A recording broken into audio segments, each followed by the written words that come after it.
Good morning. Good morning, dear colleagues, dear friends. Welcome to this meeting.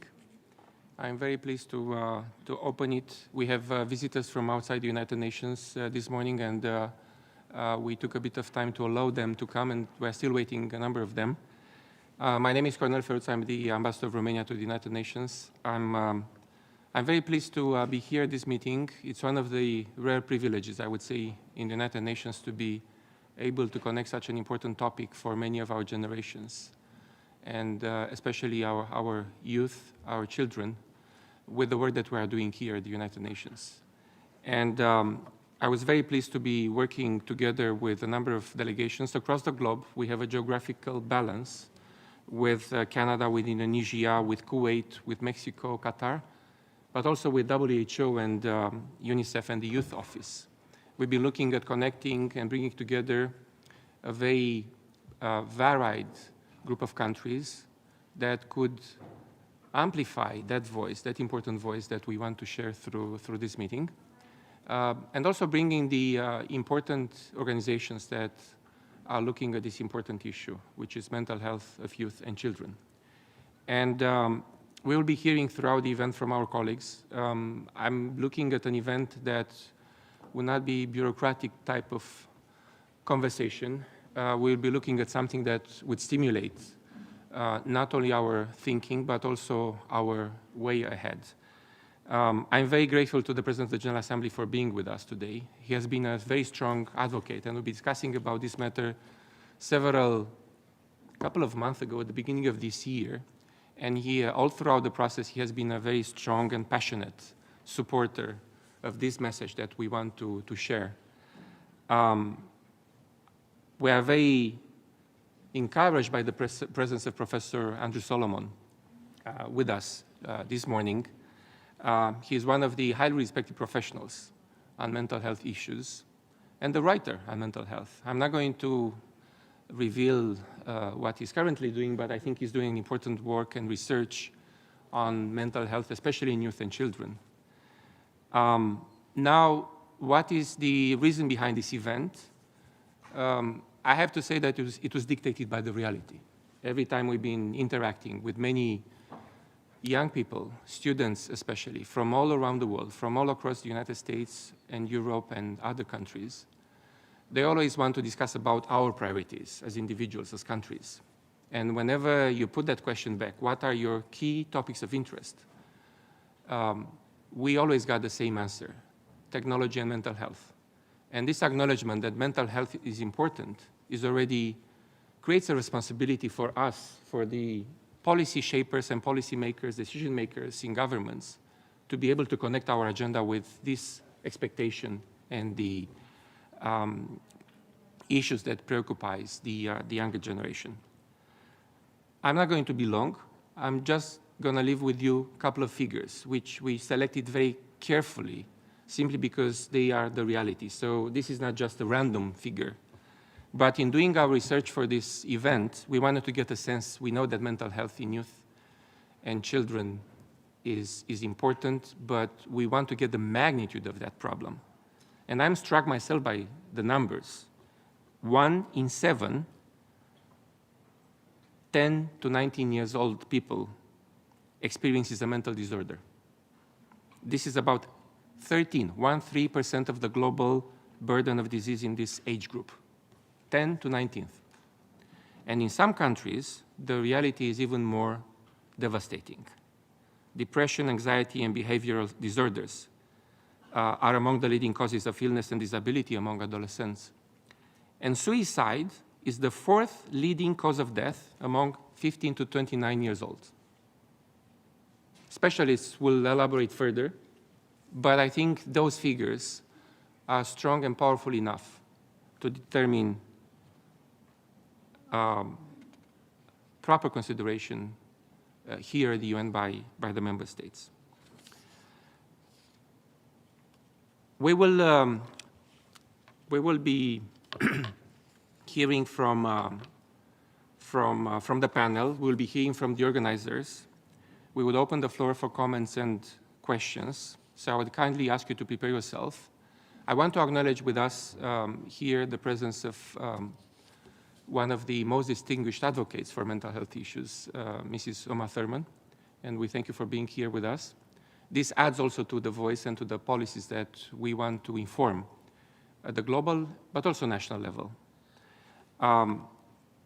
I would first give the floor to the President of the General Assembly. As I said, I'm very grateful to you, Mr. President, for your strong advocacy, and I'm very pleased to invite you to deliver your comments, please.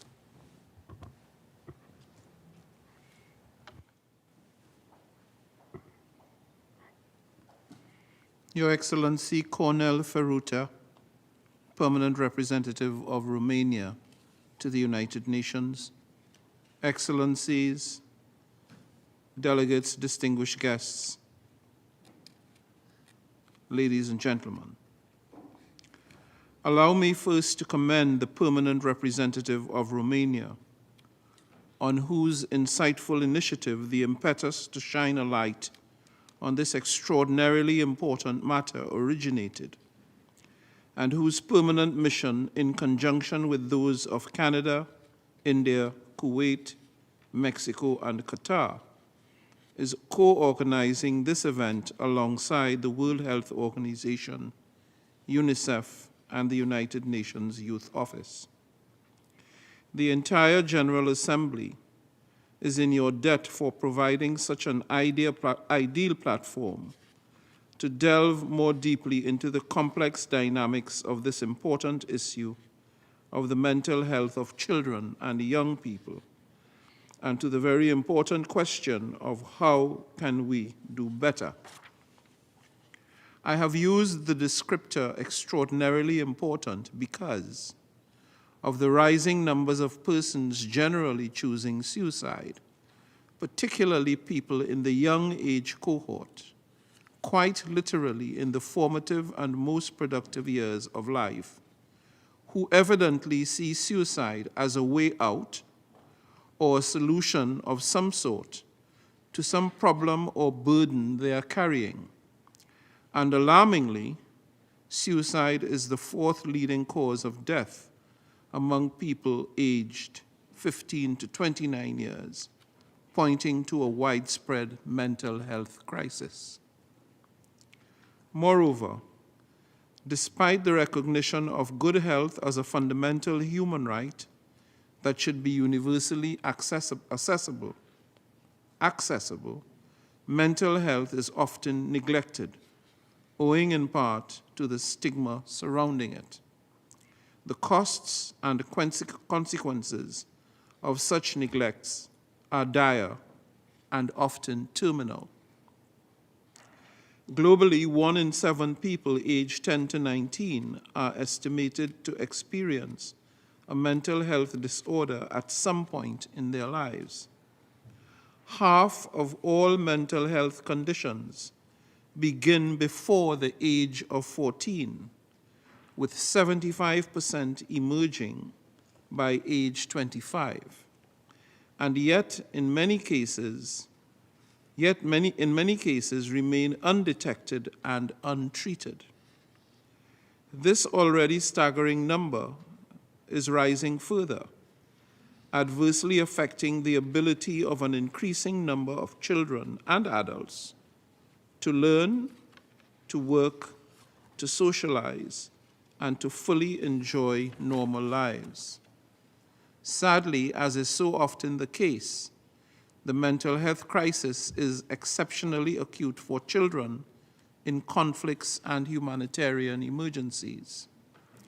UNICEF estimates that almost all children in Gaza, more than 1 million, require mental health assistance and psychological support. This is an increase from the estimated 500,000 children that were already in need prior to the current conflict.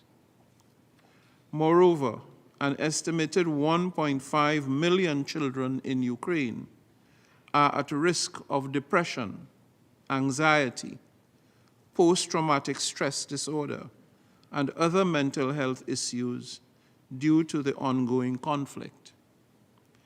Similarly, children across the Sudan and Haiti are enduring shocking levels of deprivation of food, tragedy and trauma, suffering in silence, unable to access the daily nutrition and other care they so desperately need to survive.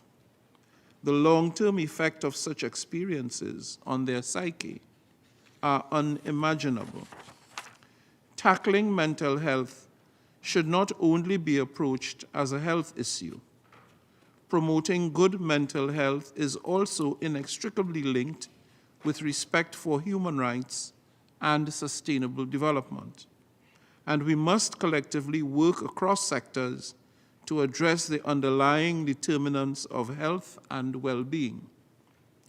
Alarmingly, more than 80% of all people with mental health disorders live in low and middle-income countries, where a vicious cycle between mental health and poverty is prevalent. Averaging a mere 2.1% of government health expenditure, the global financing for mental health is already woefully low. But in developing countries, it is at,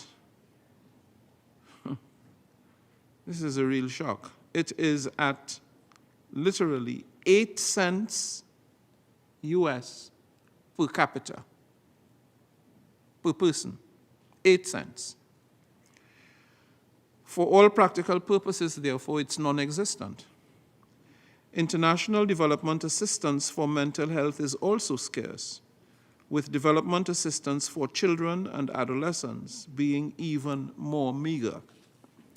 Reflecting on the foregoing, we must do much more to meet the commitments we all agreed to in the political declaration last September at the high-level meeting on universal health coverage, adopted through GA Resolution 78/4. We must scale up our efforts to promote and improve mental health and well-being as an essential part of universal health coverage, including by closing the mental health treatment gap, which is estimated to be as high as 90% in some settings.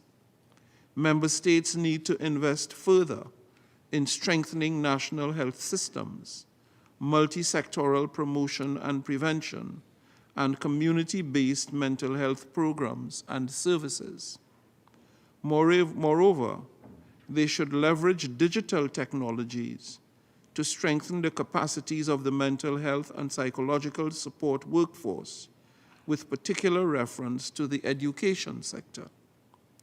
We must also take deliberate action to uphold and protect the human rights of people living with mental health conditions and to eliminate the stigma and discrimination that they often endure. We must bear in mind the gender differences in mental health needs. This means being alert to women's specific challenges like perinatal mental health and their vulnerability to sexual and gender-based violence. And we must also ensure that children and young people are meaningfully involved when crafting mental health programs to respond to their needs. As we continue to engage on this issue, we must rely on the valuable guidance and support of the World Health Organization and of UNICEF. Further, we will continue to rely on the UN Youth Office in promoting youth engagement to advocate for these goals. I look forward to hearing from the eminent experts in the field, such as Andrew Solomon and Deborah Castell, and to a comprehensive discussion from all participants. And I hope that the following discussion will give impetus to the implementation of the General Assembly's first ever resolution on mental health and psychosocial support adopted last year. Further, I hope it will also serve as useful food for thought in the lead up to the 4th UN high-level meeting on the prevention and control of non-communicable diseases in 2025. And broadly, I hope it will help advance important conversations and efforts relating to the mental health issues and well-being of children and young people. I wish you all a very successful event. Thank you. Thank you very much, Mr. President. You've looked at the issue, but I think you also addressed the part of the concept of the meeting, which is how we can do better. And of course, at the UN, we can build on the resolution adopted last year on mental health in general. But I think this is probably the first time when we are looking at the mental health of children and youth. And that's important because it could only motivate us member states to work together. I would like now to welcome our keynote speaker, Professor Andrew Solomon. He needs no introduction for most of you, but I'm going to introduce him anyway.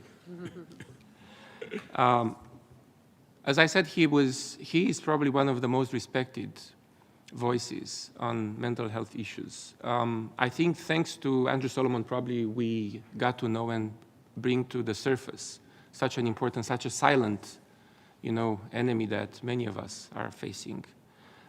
He's professor of clinical and medical psychology at the Columbia University Medical Center, a lecturer in psychiatry at the Yale University. I think you know Andrew Solomon through the books that he wrote. He's the winner of the National Book Award and an activist in mental health. His books, Far from the Tree, Parents, Children, and the Search for Identity, The Noonday Demon, An Atlas of Depression, Far and Away, Reporting from the Brink of Change, have received a significant number of prizes, but as I said, brought to the surface some of the issues that we as humans, individuals, are faced with, and sometimes don't have the courage to acknowledge it. And I'm very grateful to Andrew Solomon for being here with us today. He wrote extensively on mental health issues, especially including in children, more recently for New Yorker. He keeps lecturing on these important issues, and I find it quite a privilege for us to have such an authoritative voice in our midst at the UN and to be able to inform our thinking, our reflections. So Andrew, I'm so pleased that you are here. I'm very glad, so I will now give you the floor, please. Let me first express my thanks, Mr. Ambassador, to you, and Mr. President, to you. It's an enormous honor for me to be able to speak at the General Assembly. It's an enormous honor to be here with Deborah Kestel and to have an opportunity to address all of you on a topic that's very close to my heart. I can work to have insight in this area, but I cannot cause policy to change. And you all can. And it's deeply meaningful to have an opportunity to speak to you directly. The youth mental health crisis is worldwide. Two wrong-headed opposite perceptions dominate the public discourse. First, that the problem is one of privilege, not relevant to developing nations. And second, that it applies primarily to countries ravaged by war and famine. Neither assertion is valid. This problem, as the President just acknowledged, affects rich and the poor, wealthy countries and devastated ones, and the vast majority that lies in between. Addressing the problem of youth mental illness is important for young people in psychic pain and their families. It is equally relevant to everyone else, because youth mental illness is a poison that undermines the social order. Its financial cost is enormous. In societies where youth mental illness is accepted as unavoidable, it spreads and escalates. Even as we confront the other consuming problems of the world, we need to address the despair that is attacking every nation's youth. Because if we don't, we will find a ruined generation shepherding the world, and ruined generations do not bring about advancement. Their brokenness ultimately breaks everyone.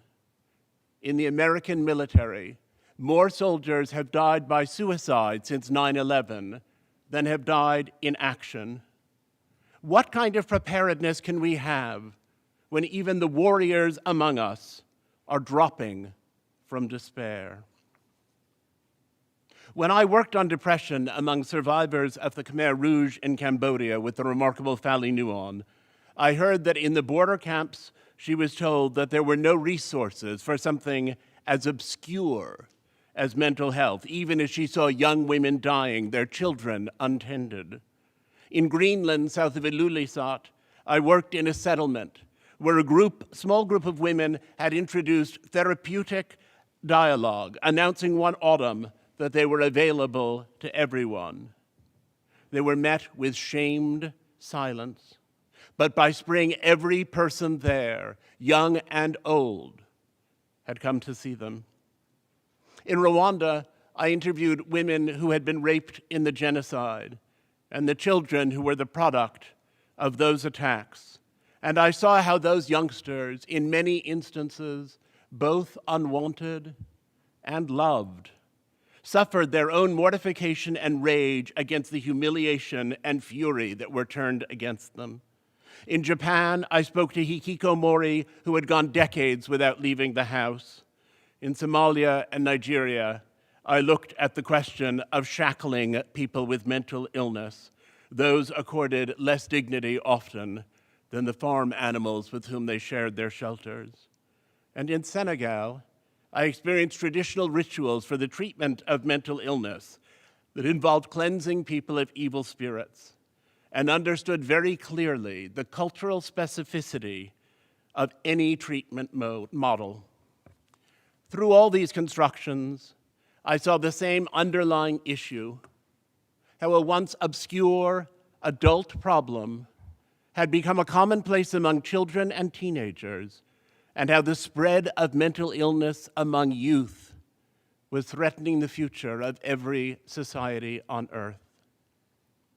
The cost of treating mental illness is real, but what is impossibly expensive is the cost of not treating mental illness. People with mental illness remain outside the functioning economy by and large. They require lifetime care. They may be violent and destroy other people and property. Without a functioning mental health strategy, they may be terrible parents. They will require medical attention across their lifespan. Some will need incarceration in a hospital or a prison. They may revert to extremism, including terrorism. Prevention may seem like an extravagance, but compared to the cost of all this, it's negligible. You don't think it's going to happen to your own child until it does.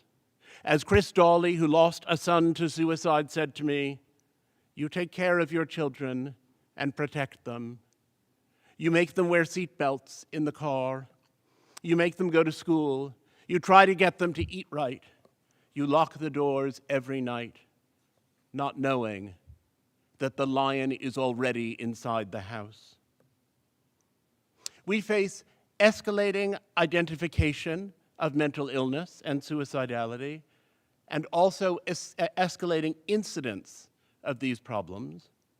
But we also have an escalating ability to treat them. Talk therapy, medication, alternative treatments, diet, exercise, and sleep, the feeling of security that comes with unconditional acceptance and support. In concert, these can be transformative. Attempts by Western experts to foist their solutions on other parts of the world are often impositions. But the notion that there are solutions is a profound, universal truth. Young people need fresh air, exercise, food, sleep, education, acceptance, freedom from stigma, and treatment, whatever it may be, for their mental illnesses. I have the good fortune to experience luxuries to which others do not have access. Many of the material comforts shared by the people in this room are unavailable to the general population. But as someone who suffered from mental illness in my own youth and who is now largely free of it, I do not accept that my mental health is a luxury, nor that anyone else's is. I do not accept that my children's mental health is a luxury. Yet in every society where I have worked, privileged people have better access to mental health treatment than economically deprived people do. I was saved by love and good treatment, but I was also saved by money, which should not play the determinative role. Having your mind function is not the dollop of caviar to brighten up humble food. That is a gross injustice. I recently spent time with Ataya Grady, a brilliant black woman in Minneapolis who is now in her early 20s and who grew up in deprivation. When her brother Nicholas developed symptoms of psychosis, he was in denial. But after his second suicide attempt, he agreed to go to an emergency room. They had no psychiatric beds, but agreed to hold him until one opened up. After 8 days, without treatment, he was released because his insurance was out. And 2 weeks later, he killed himself. Does that benefit society? 8 days of non-treatment because he didn't have the money and wherewithal and perhaps the racial identity to secure the treatment that should have been his right? Ataya was herself suicidal when we met. These young people had experienced abuse and deprivation, but Nicholas could have been a bright fleck in the world. How can we consign people to this suffering on top of the difficulties they have overcome? I promised Ataya that I would tell Nicholas's story far and wide, and I do so not only because of that promise, but also because his story is occurring in every country, no matter what the structure of the healthcare system. It's hard for people who are unacquainted with these experiences to understand how a child can be afflicted with mental illness. We used to think children couldn't have this kind of agony and rage, but now we know better. The poet Jane Kenyon wrote, "When I was born, you waited behind a pile of linen in the nursery, and when we were alone, you lay down on top of me, pressing the bile of desolation into every pore. And from that day on, everything under the sun and moon made me sad. You taught me to exist without gratitude. You ruined my manners toward God. We're here simply to wait for death. The pleasures of earth are overrated. I was already yours in infancy, the anti-urge, the mutilator of souls." The world in general is better at responding to crisis than at preventing it. But much of youth mental illness can be averted, and most can be treated. The interventions required are less expensive than people suppose, and they more than pay for themselves. Yes, top quality care for serious illness can be costly, but a great deal of care can be delivered through educational initiatives, through basic training of parents and teachers and children in existing health settings such as vaccine clinics. Interviewing impoverished American women who had lost children to foster care, I found that while some were genuinely dysfunctional, most loved their children. They had grown up in dire circumstances and didn't know how to manifest that love productively. The cost of removing their children was far greater than the cost of teaching them how to care for those children. But the cycle of pity, in which we presume that people who fail as parents are morally inferior, leads us to break the children. Abusive parenting can come out of fierce rage, but it is more often a consequence of ignorance. And abuse causes more mental illness than any other factor. Some trauma is inescapable. The president referred to the situation of children in Gaza and in Ukraine and what they are enduring at this moment. But trauma within families can frequently be redirected and contained.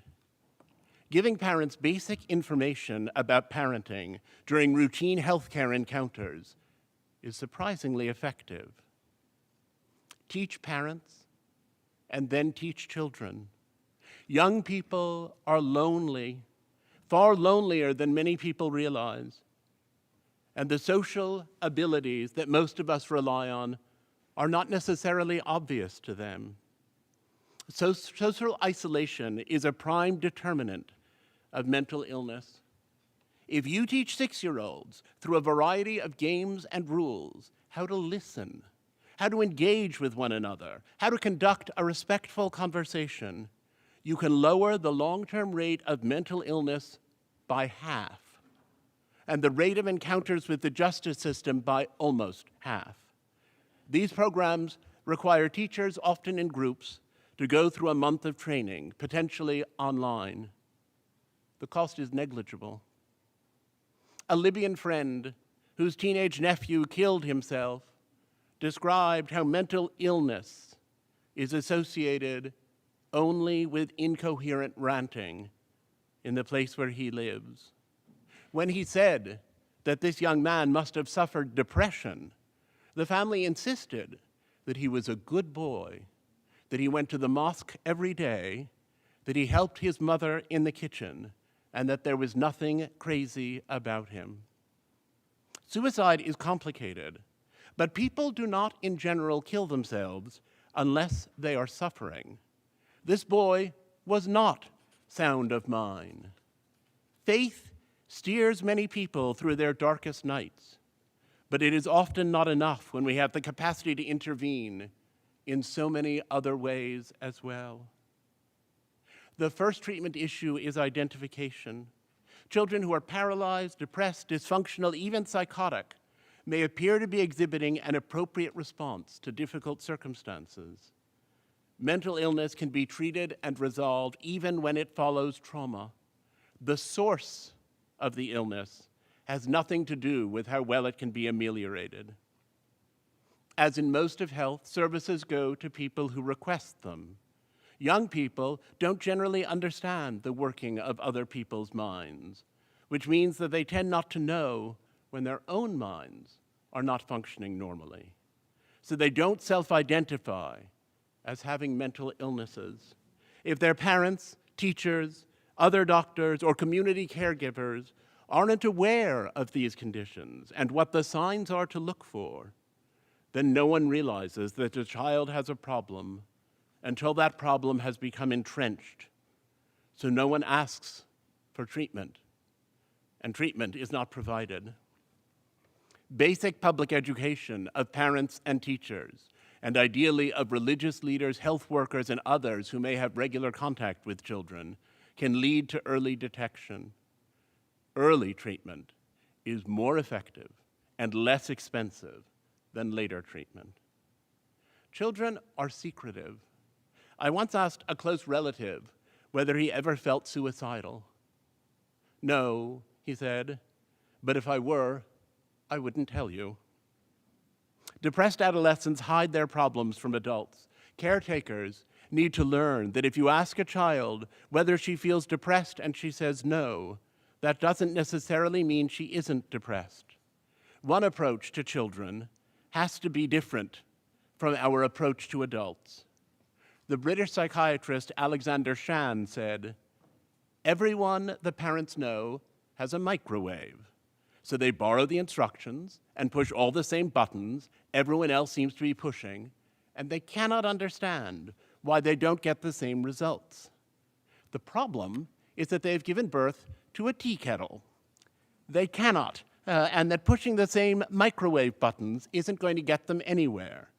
They cannot understand that. You explain it 50 times, and they're still telling you what their parents or friends did, what the parenting book said. Mentally ill children are different. And most children are dealing with some form of difference, whether they're mentally ill or not. The mainstream is, in fact, a small minority.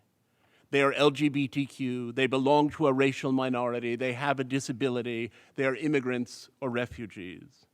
Lack of acceptance can be such children's primary trauma. Families and communities must accept mental illness itself. Fear of labels exacerbates the problems they mark. Stigma poisons access to care.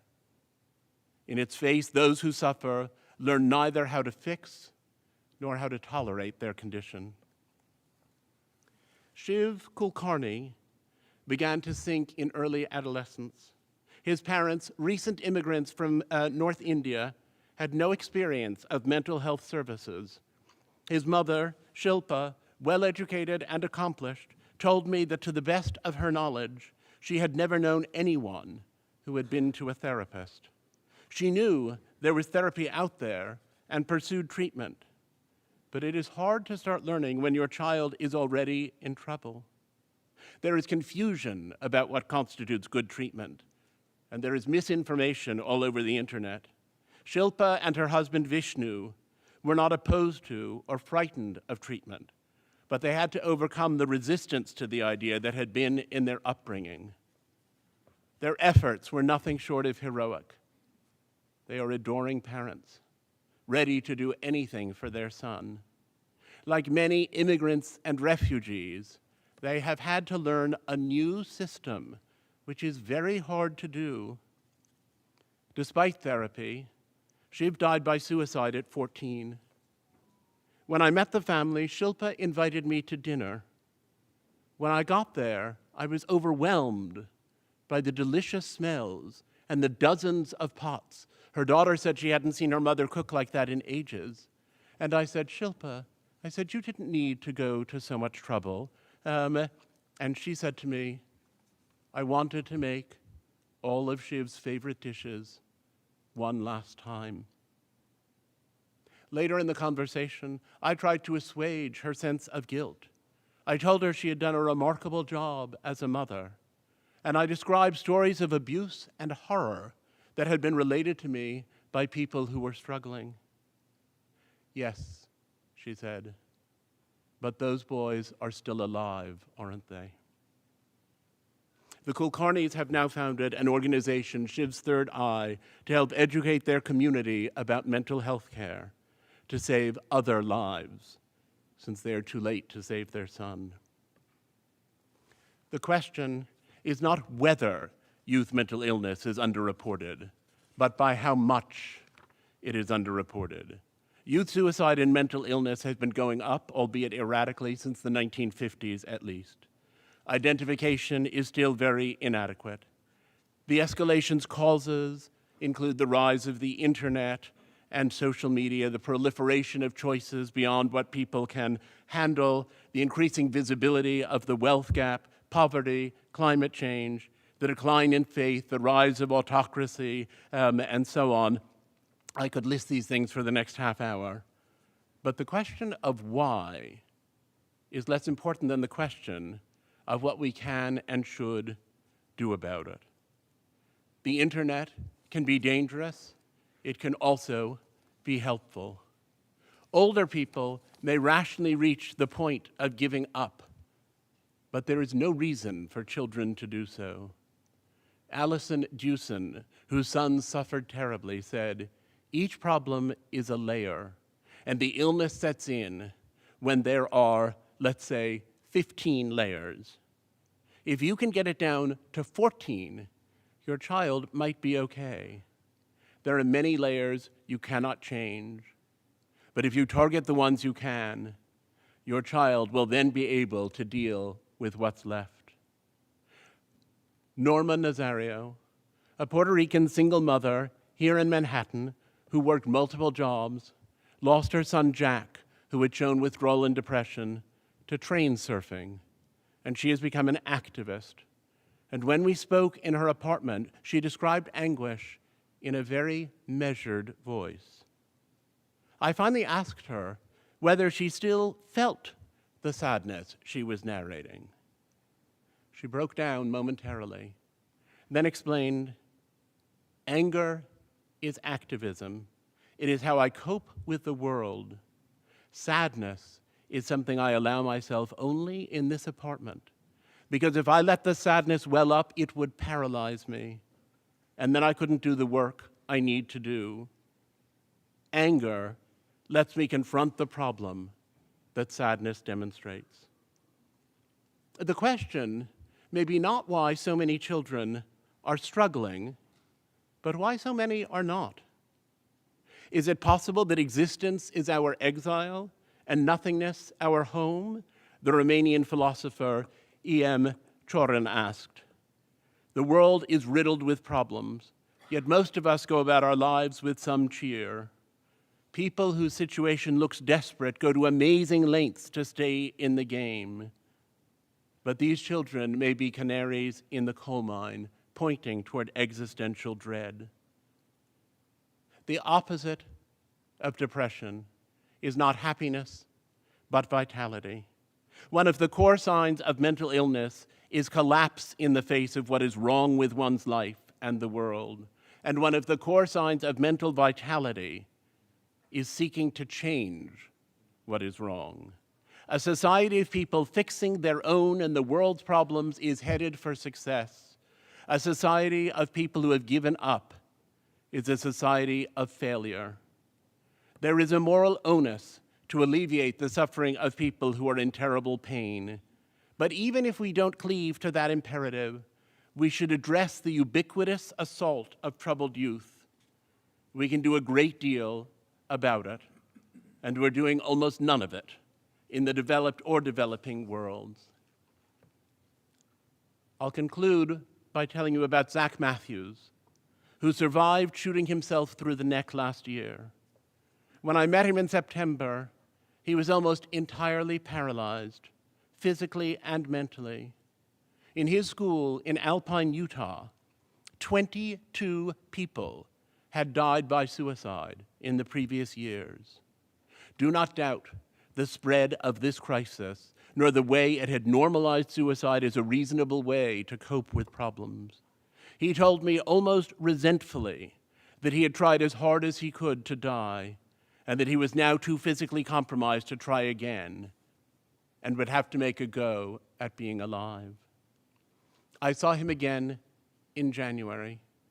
He had made remarkable progress through sheer determination and could even with effort manage to walk, albeit limpingly. What I did hurt my mother, he said, and now I have to apologize. And you can't apologize for almost killing yourself by just saying, sorry, I won't do it again. My family was so glad I survived, whatever my condition, and I had to learn to be glad too. The only way I can apologize is by being happy. I thought at first I could just seem happy, but I realized that isn't enough. I have to be happy. Now, I'm like a toddler or something. You know how you see them taking their first steps and being proud? But they grow up and don't remember. I took my first steps after I thought I never would again. I climbed the stairs. I even felt proud when I figured out how to pick my nose. If I had died, my family would have been miserable for the rest of their lives. And because I lived, they are not. So the least I can do is be happy too. Maybe be the happiest one of all. It's not as hard as I thought. As the Bhutanese have recognized, gross national happiness has great value. Indeed, it is the necessary precondition not only to gross national product, but also to a habitable world. It lies within our reach. Failing to grasp for it is a hideous, but at the moment, strangely universal mistake. Thank you.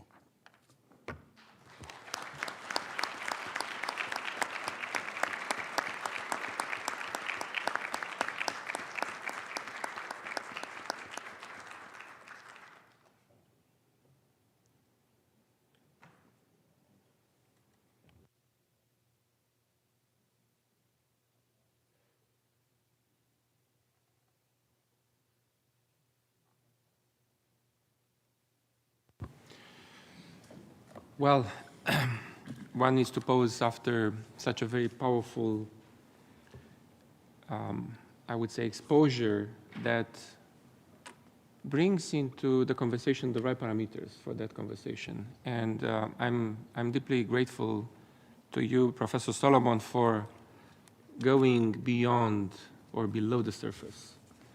We'll still be reflecting on the comments that you're making today. And I invite you as well to react to what Professor Solomon has said when we will engage with the room. As I mentioned earlier, WHO has been a very strong supporter of this effort to bring this important issue of mental health of children and youth and young people to our political debates. And I'm very grateful for WHO. I'm very grateful to Dr. Deborah Kestel that came from Geneva for this important meeting. She's the director of the Department of Mental Health and Substance Use.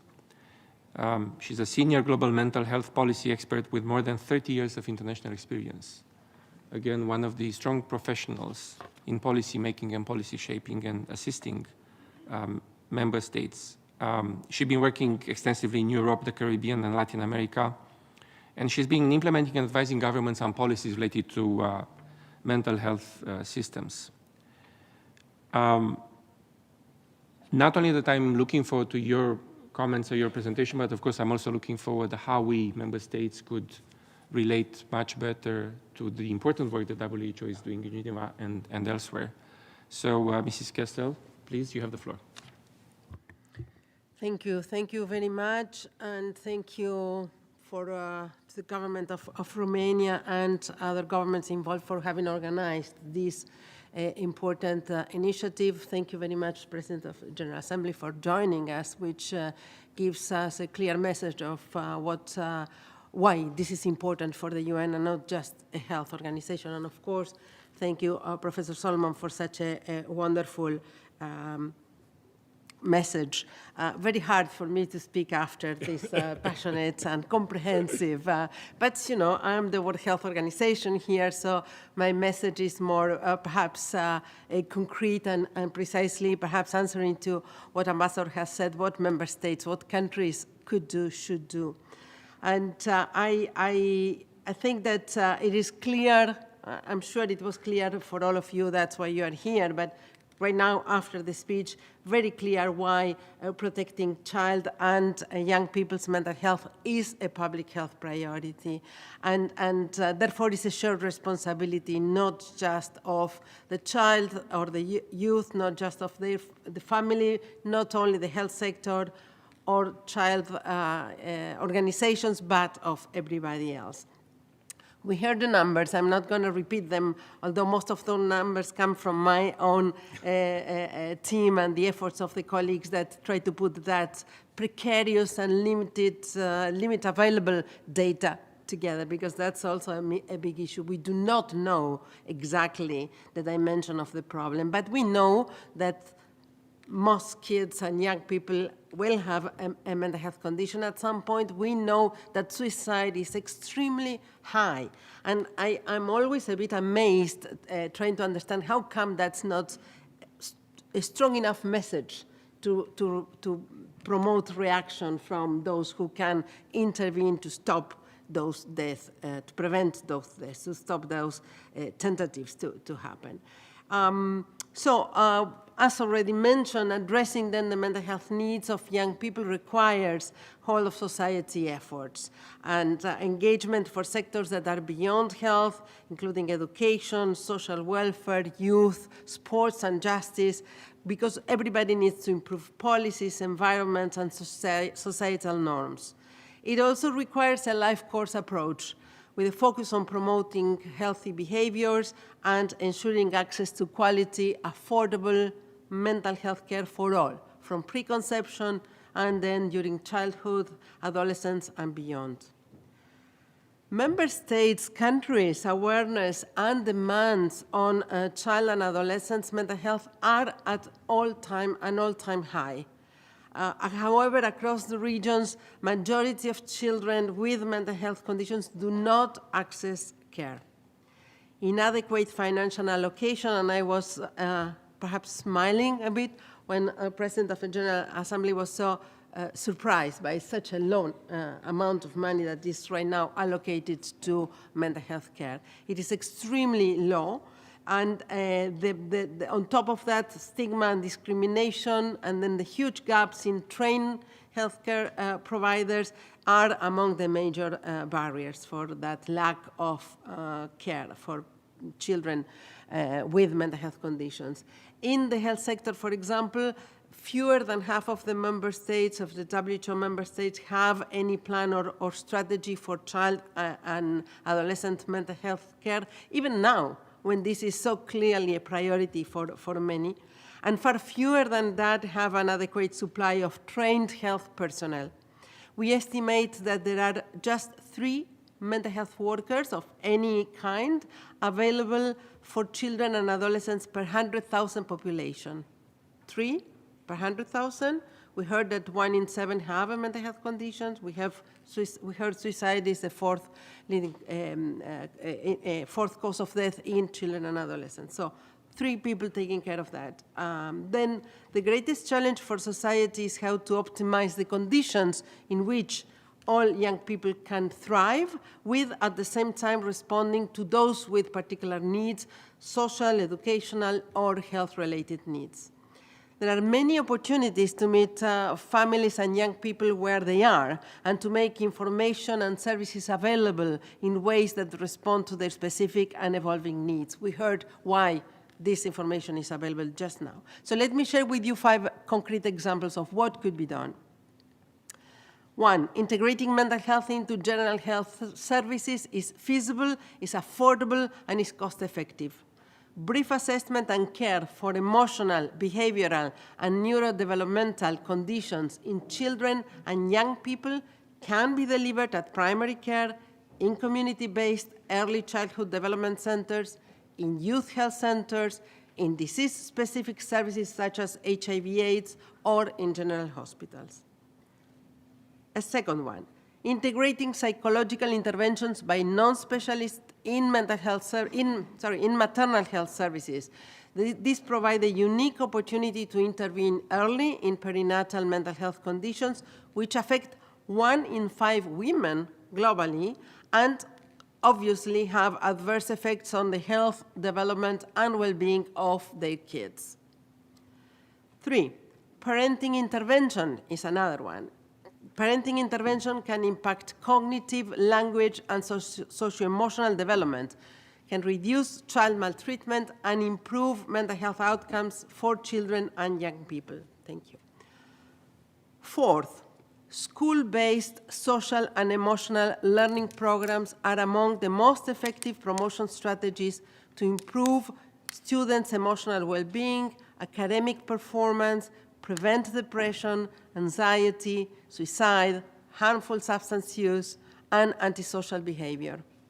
Beyond promotion, these settings also are good platforms for delivery of brief psychological interventions for young people with common mental health conditions. The last example is, thank you so much. The last example is workplaces. That workplaces offer opportunities for mental health promotion and protection, and for inclusion and participation of youth with mental health conditions through supported employment programs.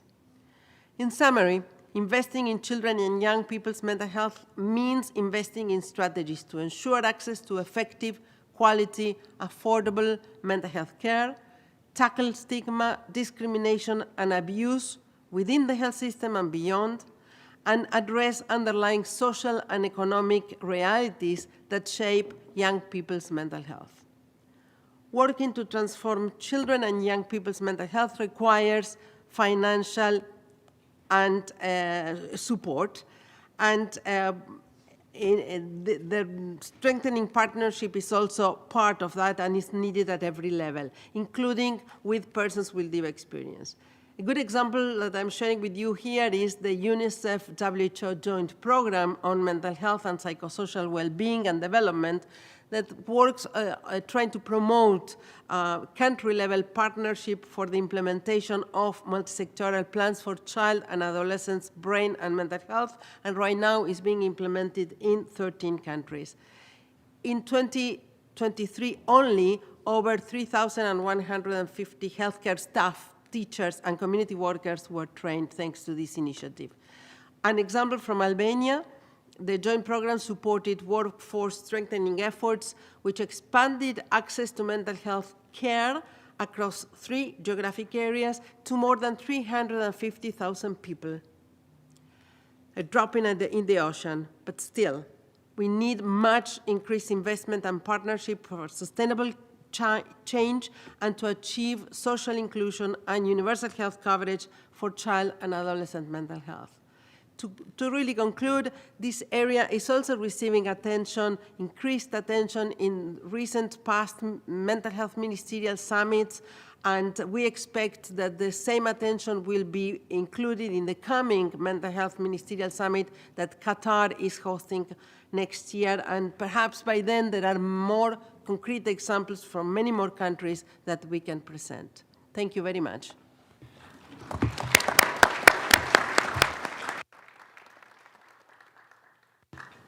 Thank you very much, Dr. Kestel. And of course, this will not be the end of the conversation. We'll continue working together with you, and we appreciate your support. There are a number of people that are watching this event live. We are very pleased, as I said at the beginning, to have with us many advocates, civil society, researchers, and that's very much important. There is someone that wanted to be here but couldn't make it in such a short time. I would like to follow a message because she gladly accepted to send a message for the meeting, a message from Mrs. Cynthia Bisset Germanota, who is the president of the Born This Way Foundation, which she co-founded with her daughter, the very well-known artist Lady Gaga, in 2012. Under her leadership, the foundation has connected with tens of thousands of young people across the country and in the US and around the world. They launched innovative youth-focused programming and conducted cutting-edge research to improve the understanding of mental wellness. Since May 2019, the WHO appointed Cynthia as a global goodwill ambassador for mental health. So that's important to know that there is such an instrument as well. So I would like to invite you to watch this short video message. Good morning to you all. I'm deeply honored to speak with you today as a WHO Goodwill Ambassador for Mental Health. I'm grateful to each of you for attending this conversation and for your commitment to joining us in advocating for the well-being of young people globally. In my journey as a youth mental health advocate, I've had the profound privilege of connecting with young individuals of distinct backgrounds across many regions. Through these conversations and the research led by those of us in this field, we know this generation prioritizes their mental health. Yet many express concern about the lack of accessible resources and support in their communities. Amidst these challenges, I find inspiration in the unique approach of individuals like Mariana Ogario, who despite facing limited resources in her native Mexico, has tirelessly worked to bridge the gap in mental health support, highlighting the importance of language accessibility and cultural representation in mental health services. Stories like Mariana's highlight the urgent need to bridge this gap. Young people have expressed a strong desire to be actively involved in the development of initiatives, programs, and research intended to support them and reflect their needs and experiences. They understand that mental health is health. Today, I want to emphasize the pressing need to broaden opportunities for young people to receive help within their own communities, schools, families, and familiar environments. We must work together to prioritize creating pathways for them to access mental health support in their virtual and in-person communities. I'm grateful to the WHO and UNICEF for highlighting this important topic today and for developing resources to support the integration of socio-emotional learning in schools. I encourage each of you to learn more about the resources WHO and UNICEF have made available, including the Helping Adolescents Thrive Toolkit, The toolkit is available freely online and includes a core set of evidence-informed strategies to promote and protect adolescent mental health. Resources like these can help create a culture in communities where access to mental health services becomes an integral part of a young person's growth and learning trajectory. Investing in resources and including youth insights and perspectives is invaluable in shaping solutions and is crucial for addressing our world challenges, including mental health. In closing, I want to express again my heartfelt appreciation for your dedication to the mental health and resilience of young people everywhere. I wish you the best on today's discussions, and I look forward to contributing to the next steps in our collective efforts to support mental health. Thank you so very much.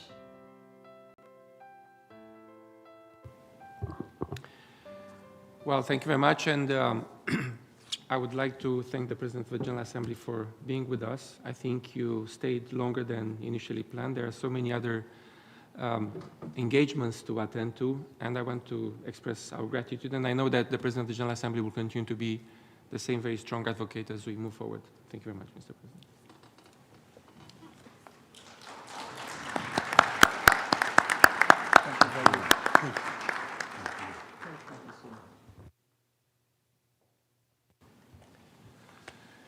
So we continue now with comments and contributions from the floor, but I want first and foremost to give the floor to the co-organizers of this meeting, together with our mission.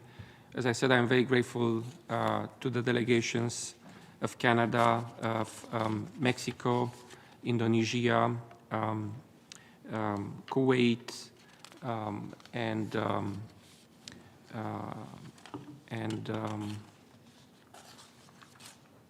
Qatar. And just because of that, I'm going to give you the floor first. So please, our colleague from Qatar, the Deputy Permanent Representative, would be having the floor, and then I'll give the floor to Canada. Please. Thank you very much, Mr. Ambassador. Excellencies, ladies and gentlemen, it is an honor for the State of Qatar to co-host this event alongside Canada, Indonesia, Kuwait, Mexico, Romania, the World Health Organization, UNICEF, and the United Nations Youth Office. We extend our gratitude to the President of the General Assembly for his insightful opening remarks and appreciate the contributions of all other esteemed speakers. The State of Qatar firmly believes in the importance of the mental health and emotional well-being for children and adolescents. A good mental health is crucial for allowing our young ones to develop resilience, cope with life's challenges, and mature into well-rounded health adults. Today, I'd like to highlight some of our efforts from the perspectives of policy and health, collaboration, education, and technology. First, in our National Health Strategy 2018-2024, we have prioritized the improvements of mental health and well-being, achieving a significant advancements in service accessibility, stigma reduction, and the development of integrated care systems. As we prepare to launch our third National Health Strategy later this year, our commitment to enhancing mental health care, leveraging both existing and new technologies for more accessible, integrated, holistic care remains steadfast. Second, we are harnessing digital platforms to facilitate virtual access to services, support improved mental health literacy, and provide access to therapeutic resources. Furthermore, we are exploring the potential of artificial intelligence to enhance diagnostic accuracy and access to evidence-based treatments. Third, we are collaborating with private, academic, and non-governmental organizations to address children and young people's mental health. Such collaboration is vital for dispelling stigma and ensuring high-quality mental health services. Fourth, we invest in overcoming stigma. This includes, among others, the launch of the award-winning National Mental Health Helpline in April 2020, initially conceived in a response to COVID-19. It has evolved into a primary avenue for individuals seeking mental health services in Qatar. Finally, education and awareness. A cornerstone of our strategy is education and the promotion of mental health awareness in schools. In addition to our ongoing efforts within Qatar, we are acutely aware of the broader impacts of the global crisis on mental health. Particularly in conflict zones, the current tragic war in Gaza has exacerbated the mental health challenges faced by children, youth, and families in the region. In conclusion, the State of Qatar is dedicated to advancing the mental health of children and young people, and we look forward to hosting the next Global Mental Health Summit in Qatar next year. We are committed to building a future where mental health is recognized and supported as a fundamental aspect of overall health. I thank you, Mr. Chair. Thank you very much. And as we move forward and give the floor to other delegations, I would kindly ask those who want to intervene to press their microphones. I will try to spot you and try to have a very, active and lively conversation. I now give the floor to the distinguished representative of Canada, Ambassador Arbeiter. You have the floor, please. Thank you very much. I'll try to be lively and active since you just put the challenge out there. Thank you so much to Romania for putting this together, to all of the co-sponsors, to Dr. Solomon, to Dr. Kestel, for really, giving us a good sense of how this impacts absolutely everyone. I, alongside my colleagues from Bahrain and from Belgium and from Ecuador, have had the real privilege to co-chair the group of Friends of Mental Health here at the UN for the past few years. And we have been exposed to tremendous stories from all parts of the world about tremendous initiatives that are being taken to address this issue for youth, for peacekeepers, for peace builders, how to confront issues that emerge in social media or on the internet, all of the areas that both of you covered. We got to learn about the first ever UN strategy for mental health to address the needs of its own kind of workforce. And each of these opportunities has really helped us, I think, support our capitals in taking better decisions. And so I'm really grateful for the amount of awareness that has increased across the UN system. Of course, we're not alone, and I should acknowledge Dr. Judy Kuryansky, sitting here as well, who's been bringing these issues to the UN for many, many years. I should also recognize Mexico's efforts this past year to bring the first ever resolution on mental health to the UN. This is an area where we should all let 1,000 flowers bloom all the time. Because the truth is, while the issues are ubiquitous, there is no blueprint that we can all point to for an effective strategy at scale. There are wonderful initiatives that have had results, but none of them have been successful, to my knowledge, at either a global or a state or a municipal or a subnational level. And I think we can all continue to learn from each other. So and the same is true, of course, for Canada. We have devoted more resources because the demand is there and there is a requirement, absolutely, but we certainly have our fair share of challenges, particularly with vulnerable communities and with Indigenous peoples in Canada. I did want to point to a couple of projects that I think are really interesting and that I'm proud of. In the first instance, we launched a few years ago a school health grant for youth. These are small projects. It's $1,500, and we do 100 a year. But the students themselves have to apply for the funding. they have to design the project, and they have to deliver the project. And so in the first instance, there is an accountability and ownership and a proximity to the issues that the students can then think through, put together, and then deliver in a way that resonates for them. And while, again, it's not huge amounts of money, the impact for those that have been involved in that has been tremendous. They have been focused on reducing stigma and building that community cohesion that I think both of you spoke of so eloquently. We also have a mental health promotion innovation fund, which is really focused on social connectedness and understanding the social determinants of health as well, and looking again at the community aspects focused on youth as well. And most recently, it's been 3 years now that we actually have a dedicated minister at the federal level for mental health and addictions, and part of her mandate is championing equitable access to mental health.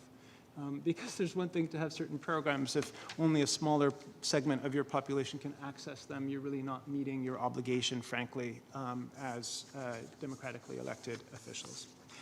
So let me just stop there. I really look forward to hearing all of the other initiatives being taken forward, not only by our friends from Qatar, who are, thank you for hosting next year, but also from other partners around the room, because I think we can all learn from each other and hopefully achieve the kind of policy change that you were pushing us to undertake. Thanks again to Romania. Un grand merci à tous. Thank you very much, Richard. And I want to thank all the co-organizers that were part of this effort. I mean, it's a bit unfair that I'm sitting here as Romania, but the work has been facilitated by all of our colleagues from the 6 organizing missions.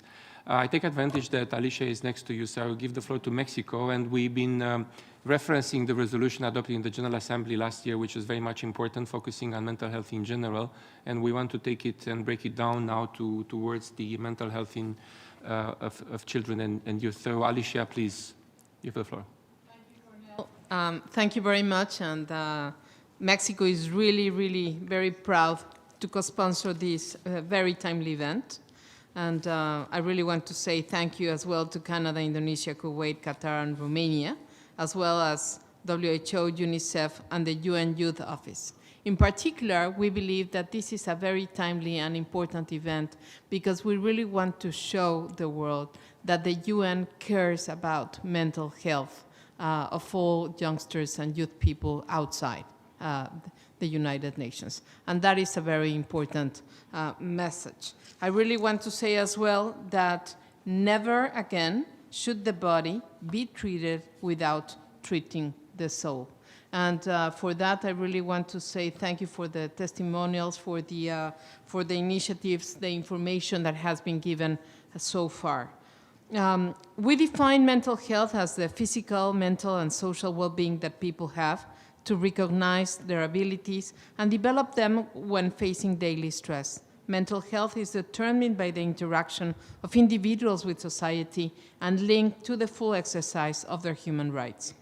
As we have heard here today, currently around 20% of the world's children and young people have a diagnosed mental health condition.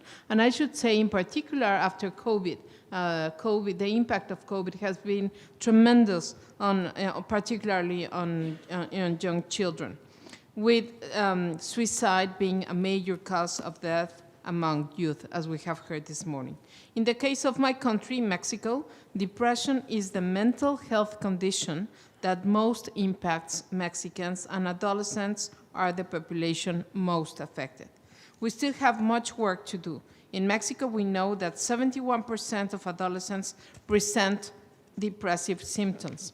In May 2022, we reformed our general law on health in order to make mental health and the prevention of addictions a priority within health policies. According to this law, mental health must be provided in accordance with the provisions of our Constitution and international treaties on human rights. In this regard, the state now guarantees universal and equitable access to mental health and addiction care for everyone in our country. The Mexican model of mental health and addiction includes not only the well-being of Mexicans, but also of migrants, As you know, we've been receiving thousands and thousands of migrants on a daily basis, many of them children and adolescents who cross our territory and who require these services. Mexico today has a wide network of care services at the primary care level. It includes 341 community centers and more than 142,000 medical and paramedical personnel who have received training and in mental health and psychosocial support. And we aim in this regard to reduce stigma so adolescents and young people seek help when they need it. Stigma is a very important issue that we should tackle at the very beginning. The mental health resolution Mexico presented at the General Assembly last year represents an effort for international cooperation and strengthening of multilateralism that not only seeks to promote and improve mental health services as an essential component of universal health coverage, but also towards adopting prevention strategies to address depression and suicide, in particular among adolescents. All of these actions exemplify clear determinations, not just on the part of Mexico, but of all UN member states towards efforts of prevention, early detection, and care, while raising awareness and reducing stigma for accessing mental health and psychosocial support services. Let me conclude again by saying, never again should the body be treated without treating the soul.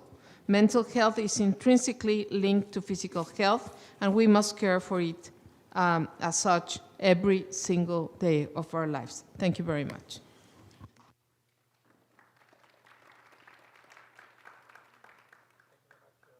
Thank you very much, Alicia. And I move towards our partners from Indonesia now, and I give the floor to the distinguished colleague and friend, the Deputy Permanent Representative. You have the floor, please. Thank you very much, Ambassador Fairuta, and allow me to thank Professor Solomon and Dr. Castle for their passionate and insightful presentations. It is truly encouraging to learn that we all share the same understanding on the fundamental importance of mental health for children and youth. And as has been stated by many before me, collective commitment is indeed needed, and it must be done first and foremost through creating a conducive and safe environment for children and youth to grow up. A conducive and safe environment must start from the society and from the family. And by creating a safe and open space to talk about mental health without prejudice, we can also eradicate stigmas that would enable our children and youth to express themselves. We believe the underlying point is that children's and youth mental health is not a luxury, it is not an afterthought, but it is a must. So this requires a paradigm shift. Mental health of children and youth must no longer be seen as an add-on to existing commitments on children and youth development. It has to be mainstream as we plan, implement, and evaluate development policy. We must no longer see it as additional burden, instead as an investment for resilient, inclusive, and progressive future. Towards this end, we believe that all governments must do massive awareness raising on the importance of children's and youth mental wellness in all sectors to create public discourse and allow people to start recognizing the importance of mental wellness for children and youth. For Indonesia, children and youth mental health have become an integral part of our development strategy. Mental health has been covered by our BPJS National Universal Health Insurance System, and it has also been mainstream in our forthcoming long-term national development planning 2025-2045. Let us all ensure that our children's and youth mental health is not underlooked to ensure the quality of the future generations. Thank you. And I thank you very much. And we continue with our partners from the state of Kuwait. And I would like to give the floor to the Deputy Permanent Representative, Mr. Al-Nazi. You have the floor. Thank you, Ambassador.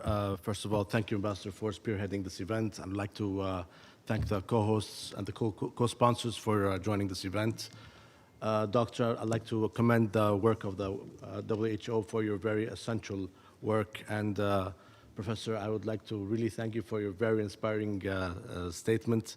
If I had the opportunity, I would give you my time so you can continue yours. With that being said, honorable delegates, esteemed guests, it is with profound sense of responsibility that we convene today at this pivotal event. Mental health of children and adolescents. How can we do better? Mental health is the bedrock of human potential, the cornerstone upon which we build our dreams, ambitions, and the resilience to face life's adversities. It is a universal right, critical at every stage of life, but imperative during the formative years of childhood and adolescence. The data before us is a clear call for action. Half of the mental health conditions start before the age of 14, shaping the trajectory of lives and the fabric of our societies. The sheer scale and complexity of mental and neurodevelopmental conditions among our youth demand a collective and comprehensive response.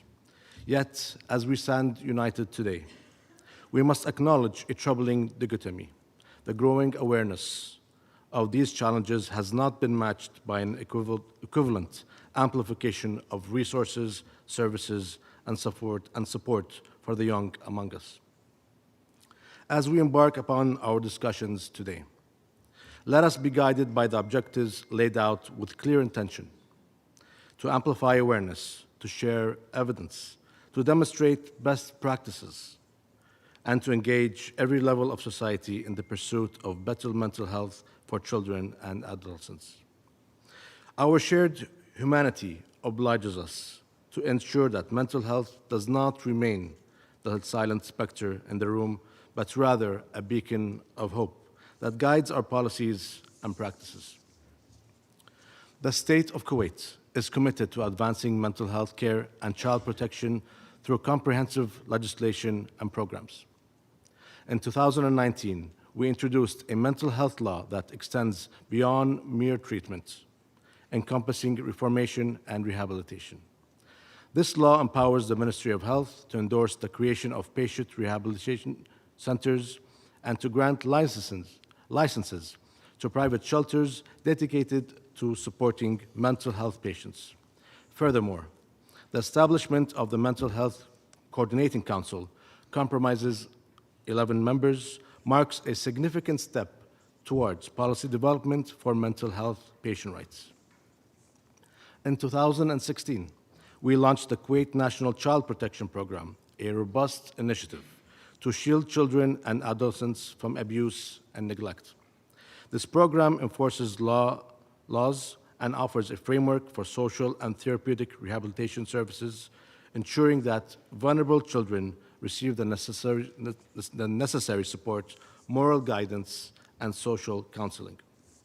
Additionally, our government has established an anonymous national child protection hotline aligned with the Kuwait's Child Rights 21 of the year 2015.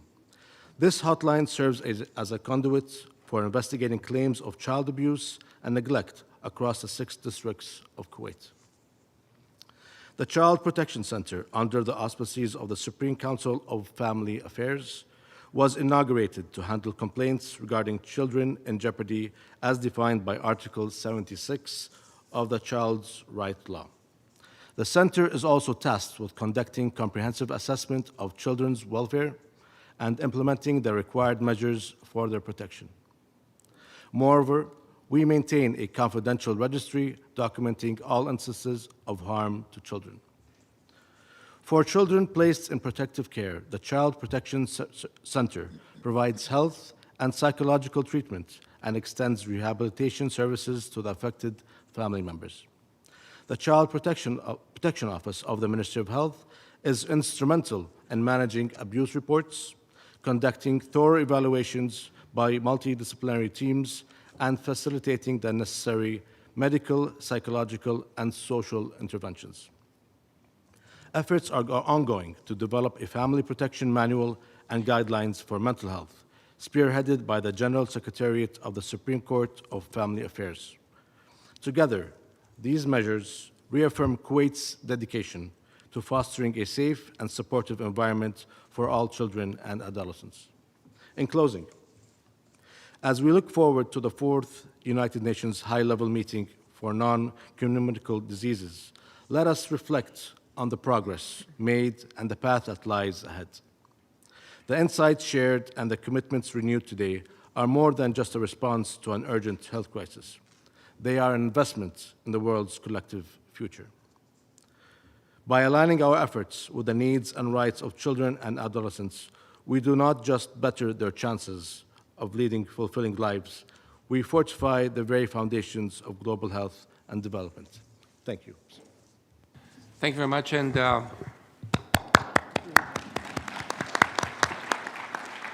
I can see we have a number of requests for the floor, and I'm going to juggle a bit with the requests. I want to take advantage of the presence of some of you in the room. I'm not going to mention it now, but before you leave, I want to ask you something. I want to give the floor now to one of the strong advocates for this topic that has been working with us very closely. It's the Ambassador of South Africa. I'm grateful not only for your presence, but also for the conversations we've been having so far, and also gives me confidence in how we are going to approach the issue as we look forward. So, dear Matu, please, you have the floor.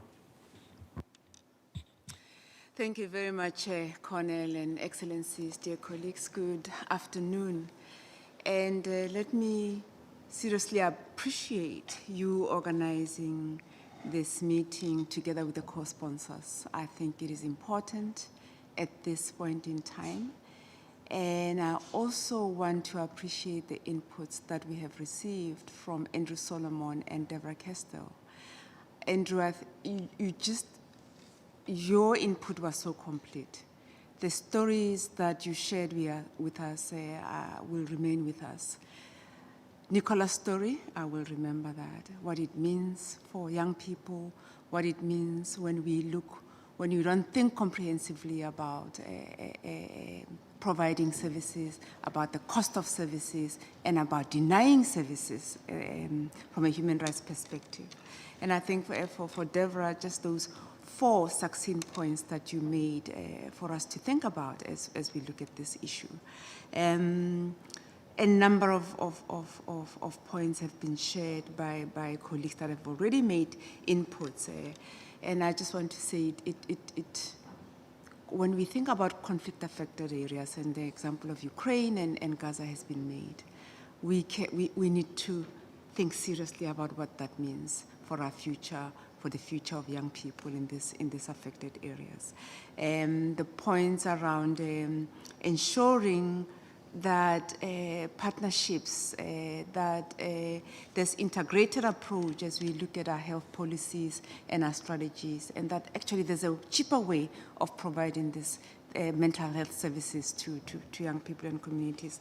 So I really appreciated what has been said already, and don't necessarily want to make a statement, but to appreciate what has been said.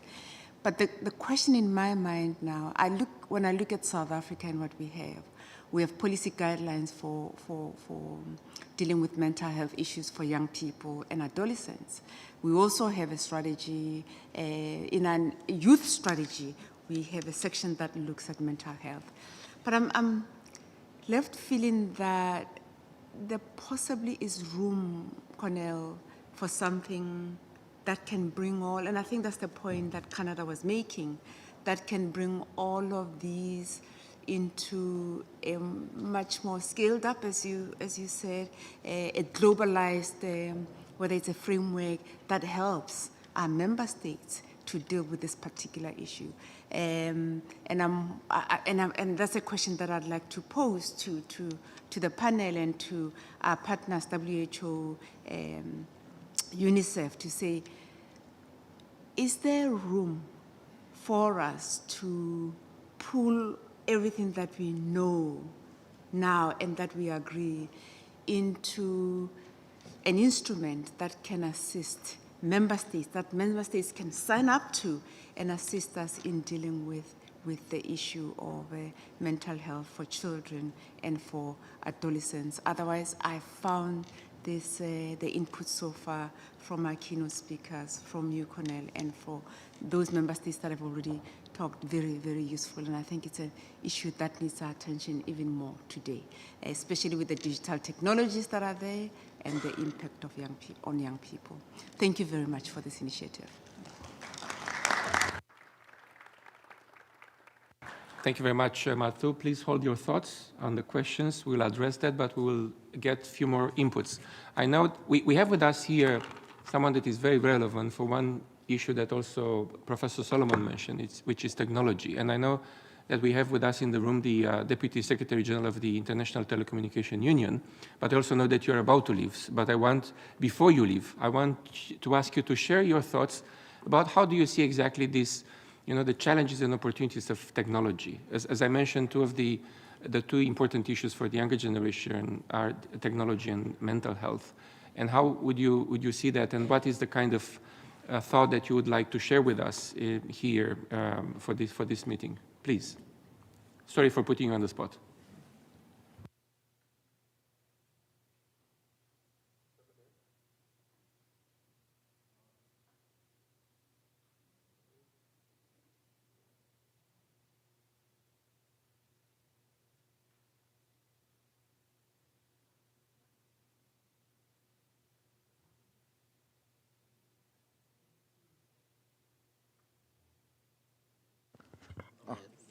Thank you very much. You see, so sometimes technology takes time to work, but indeed, thank you very much, Ambassador. And I think it's always a pleasure to be put on a spot on this important topic. And I think also have a good segue here from the Ambassador from South Africa mentioning digital technology as an important aspect of these conversations. And thank you for that. And indeed, with increased connectivity, children and young people have more avenues for communication, social interaction that enables them to realize their rights online, have better access to education, information, participation. However, we also need to acknowledge the risks and challenges that brings with it. So, indeed, some of those challenges and risks include risks to privacy, cyberbullying, misinformation, violent content, online harassment. And our colleagues from UNICEF, in their numbers, they're actually saying that 1 in 5 children have skipped school because of cyberbullying. And this indeed is a growing issue. So this poses significant challenges, of course, for online platforms as well that struggle to address them effectively. The rapid increase in children going online, with one child going online every half a second, often without supervision and relevant skills, brings more of these risks, which have shown to have detrimental effects on the mental health on children and adolescents. And these risks, of course, can profoundly impact the mental health of children and adolescents due to their potential for re-victimization, continuous exposure to violence without safe spaces or protection, and often in conjunction with other forms of violence. The impact can manifest psychologically or physically with misinformation and health posing additional risks to children's well-being. Indeed, the most pressing threat to children today is also the alarming growth of online child sexual exploitation and abuse. Shockingly, the number of reports containing child sexual abuse imagery has risen to over 250,000 globally, underscoring the urgent need for coordinated response to protect our children from this escalating threat. So what are we doing together with our partners? So through our collaborative efforts, including with national authorities such as, for example, Saudi Arabia's National Cybersecurity Authority, ITU has launched a global program aimed at creating a safe, empowering cyber environment for children. Our approach encompasses policy development, capacity building, knowledge sharing, and international collaboration to address the multifaceted challenges of child online protection. We have developed and translated the Child Online Protection Guidelines into over 25 languages, delivered Train the Trainers program to educators, developed audience-specific online trainings on child online protection utilized by over 15,000 children, parents, caretakers, policymakers, as well as ICT professionals. Through that, we strengthen national frameworks in 4 countries influencing national policies and regulations. There is also a positive side in this context of online participation, and we observed the rise of children seeking help through online means when at risk of experiencing violence. Technology offers easy access to information and resources related to mental health support and education, empowering young people to seek help and support when needed and offer support to their peers as well. In recognition of the importance of child participation and ensuring effective online protection, ITU and the Office of the Special Representative of the Secretary General on Violence Against Children jointly launched the Protection Through Online Participation Initiative in 2021. This collaboration aims to pioneer a global effort to enhance child protection services online through intersectoral collaboration and knowledge sharing, and has played a crucial role in facilitating online support to children and fostering collaboration among various stakeholders. Partners, and we have over 30 of them from academia, civil societies, and industry, and they include also UNICEF, UN Office for Secretary General's Envoy on Youth, UNODC, Child Helpline International, as well as multiple private sector partners who work together with us on this. Our past achievements include data collection from 100 countries, mapping child helplines using the internet for counseling, and collecting learnings from tech platforms to bridge protection services with users. Moving forward, we plan to focus on evidence collection, AI-driven solutions, as well as releasing global recommendations to improve online support services for children and youth. So, ladies and gentlemen, digital technologies have enormous potential to empower youth and children through information, education, jobs, activism, but we need to ensure then that we also understand and manage the risks as well, especially the mental health impacts, so that negative effects do not overshadow the positive transformative power of digital technologies. And thank you very much for giving this opportunity. Thank you. Thank you very much.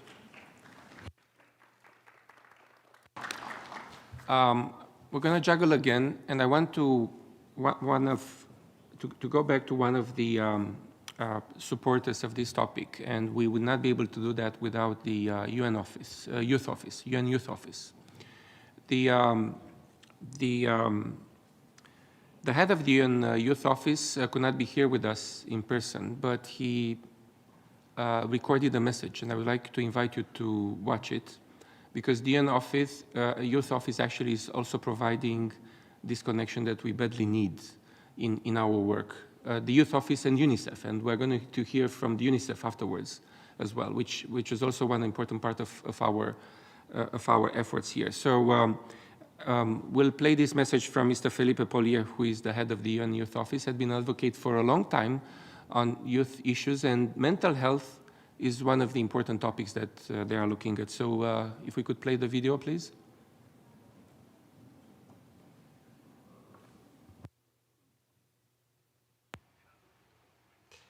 Good morning.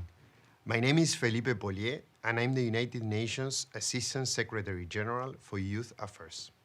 I lead the newly established UN Youth Office, and it is a pleasure for us to co-sponsor this event together with the permanent missions of Romania, Mexico, Canada, Qatar, Kuwait, and Indonesia to the United Nations, as well as the World Health Organization and UNICEF. This conversation that we are having today is very timely. We live in a world with 1.9 billion young people. Half of the world's population is under 30 years old, 90% of which live in developing countries.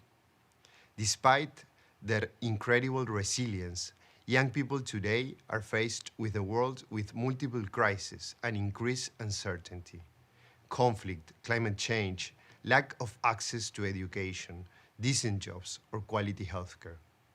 At the same time, youth is a key transition in life, from childhood to adulthood, from dependence to independence. This transition comes with its own unique challenges, amplified by the profound social isolation brought about by the COVID-19 pandemic. It is estimated that globally, 1 in 7 young people experience some mental health condition, yet this is rarely diagnosed or addressed. Mental health challenges are neither unusual nor unexpected. They are, however, the leading cause of disability and adverse life outcomes in young people. This is especially true for young people left behind, like those in conflict settings, in refugee camps, or in rural areas, with no access to healthcare. Mental health is a key component to our ability to not only survive, but to thrive. It is also defined by multiple factors. The response needs to be shaped accordingly and take place at different levels, from families to communities to systems in which young people live, operate, and interact. This is where it is our responsibility to intervene, to listen to young people, and to act in their support. And above all, to work with them as equal partners as we address these challenges. This event brings together policymakers, academia, decision makers, and young people in a joint effort to understand and to act upon mental health. I hope that we can jointly leave this session today with a commitment towards creating an environment in which every young person, everywhere, has someone to turn for psychosocial support. A world where national policies and investments are multisectorial and sensitive to young people's mental health needs. A world where mental health and psychosocial support services for young people are expanded, accessible, stigma-free, and trustworthy. And most importantly, a world where young people deliver the change and solutions they need for their mental well-being. A world where young people are treated as partners and not just as beneficiaries of aid. I look forward to continuing this partnership and this conversation. Thank you very much. And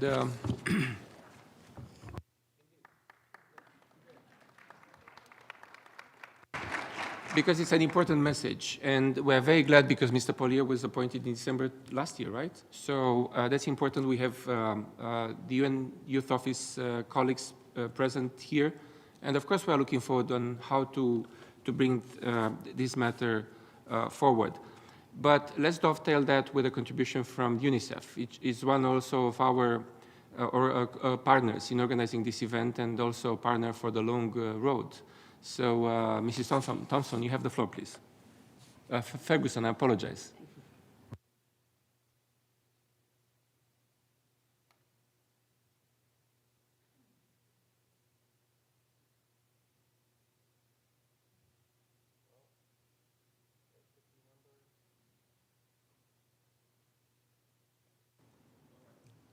Thank you.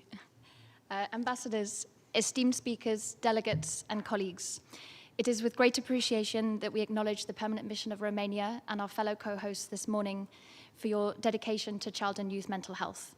Your efforts in organizing this critical event reflect a shared vision for a healthier, more resilient future for our youngest generations. As we have heard already this morning, when we ignore children's right to good mental health and well-being, we undermine their enjoyment of all other rights, including their capacity to learn, develop, build meaningful relationships, and contribute to the world. When we ignore the mental health of parents and caregivers, we fail to support them to nurture and care for their children to the best of their ability. Acknowledging this urgency, UNICEF has made mental health an organizational priority, and we are working alongside governments and partners to accelerate the development and implementation of policies, programs, and services to support child and youth mental health. We are proud to have reached over 38.9 million children, adolescents, and caregivers across 130 countries last year, employing a multi-sectoral approach to address the comprehensive needs influenced by a range of psychosocial factors. Furthermore, as Deborah has mentioned, through UNICEF and WHO's joint program, we are working together to strengthen mental health systems and services across 13 countries initially. Last year, we witnessed global recognition of mental health significance through the General Assembly resolution adopted in June. We welcome the particular attention to child and youth mental health in this landmark text. The increasing emphasis on child and youth mental health in other global dialogues has also been a source of great encouragement, particularly as we reflect on the strides made during last year's Global Mental Health Summit hosted by the government of Argentina. This summit marked a significant shift as we saw the nuanced needs of young people incorporated in targeted recommendations in the final report and through robust youth engagement throughout. And we look forward to building on this at the forthcoming summit hosted by Qatar and other important dialogues this year. This was a really powerful reminder of the indispensable role of active participation of children, youth, and caregivers in shaping mental health frameworks. And it's on that note that I'd just like to pass now to Louisa for the second half of this intervention to share her critical reflections as a youth advocate working on mental health. Thank you. Thank you so much, everyone. I'm Luisa Villanova. I'm an education and mental health activist from Brazil. And I come from a country where 1 in every 6 Brazilian children between the ages of 10 and 19 live with poor mental health. I have seen friends struggle not only with their mental health, but with the stigma surrounding it. At age 11, anxiety became a frequent companion. And I remember thinking, just breathe in, breathe out. And without being able to name that feeling, my mental health was tested amid intense bullying, as we previously heard a little bit about, and economic hardship. I was fortunate enough to have a mother who realized that the symptoms weren't typical or weren't something that every child has to go through, and recognizing it was the first step. Although I was assisted by my church's volunteer psychological support program, I am an exception and certainly not the rule. Frequently, when we discuss mental health interventions, we focus on the medical approach to it. However, my experience as an advocate has shown me that the most powerful interventions have to occur a lot of times inside the school and meet children where they are. In the span of 1 generation, my parents protected me from sexual abuse and the child work that their parents have been subjected to. And the only fact that I was in school was an important reason why I had a different story. Teachers and school staff are uniquely positioned to identify when their students are suffering from mental health conditions, but schools as institutions are the most powerful space for mental health prevention. And that's why I founded Tocando em Frente, which is an NGO that focuses on bringing social-emotional learning to school spaces. And our intervention brings stories of inspirations and the social-emotional learning curriculum that ensures that every child is faced with the opportunity to learn about their own feelings and move forward with the right to dream. With a team of over 90 volunteers aged 13 to 25, we visit public schools all over the country to implement a gamified learning journey where we have lesson plans that are going to bring different social-emotional learning skills. In order to continue that work, we really want to keep ensuring that every student have their mental well-being at the front of their educational journey. And here I want to share a little bit of 3 guiding principles that I believe could maybe frame our discussions moving forward. The first one is a youth-led approach, as we heard previously. We realize in our work that results in a cathartic sharing, where we have a unique bonding between young volunteers and the students, and that ensures that we are actually creating a safety net for them. The second one is that it must be community-based. Stigma is the biggest catalyst for young people's extreme mental health conditions, and only those who are from that community are truly able to understand the challenges that they are facing that come from being from there. And the last part, as Dr. Kestel previously mentioned, it's really key that we have a school-based approach. Schools are at the center of a young person's life, and it's where they spend most of their time there.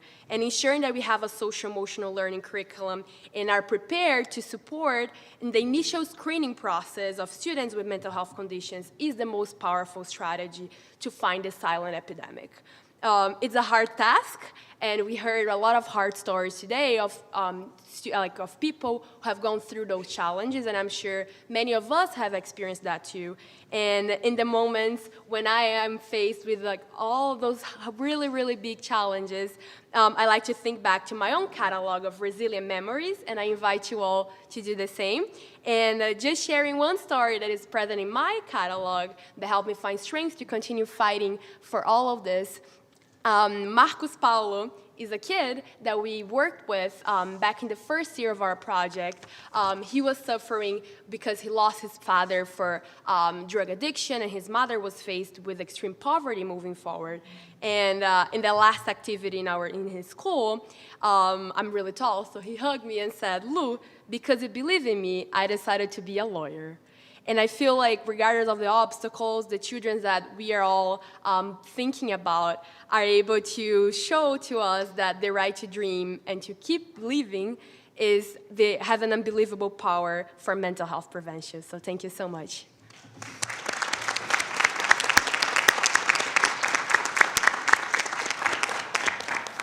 Thank you very much. Very powerful, and thank you for being so motivated. It also motivates us. I want to, there are some of us here in the meeting room that came a long way to be present with us. And I want to acknowledge that important effort. And I want to give the floor to Katrin Götzke from the International Foundation and Research on Hope. Katrin, thank you very much for coming. I know that you've been a very strong advocate, and looking forward to hearing from you. One logistical announcement. We diplomats, we like long meetings, but we wanted to stop short at 12 o'clock. But given the interest and the vitality in the room, we will continue for another half an hour. 25 minutes already now. So, Katrin, please, you have the floor.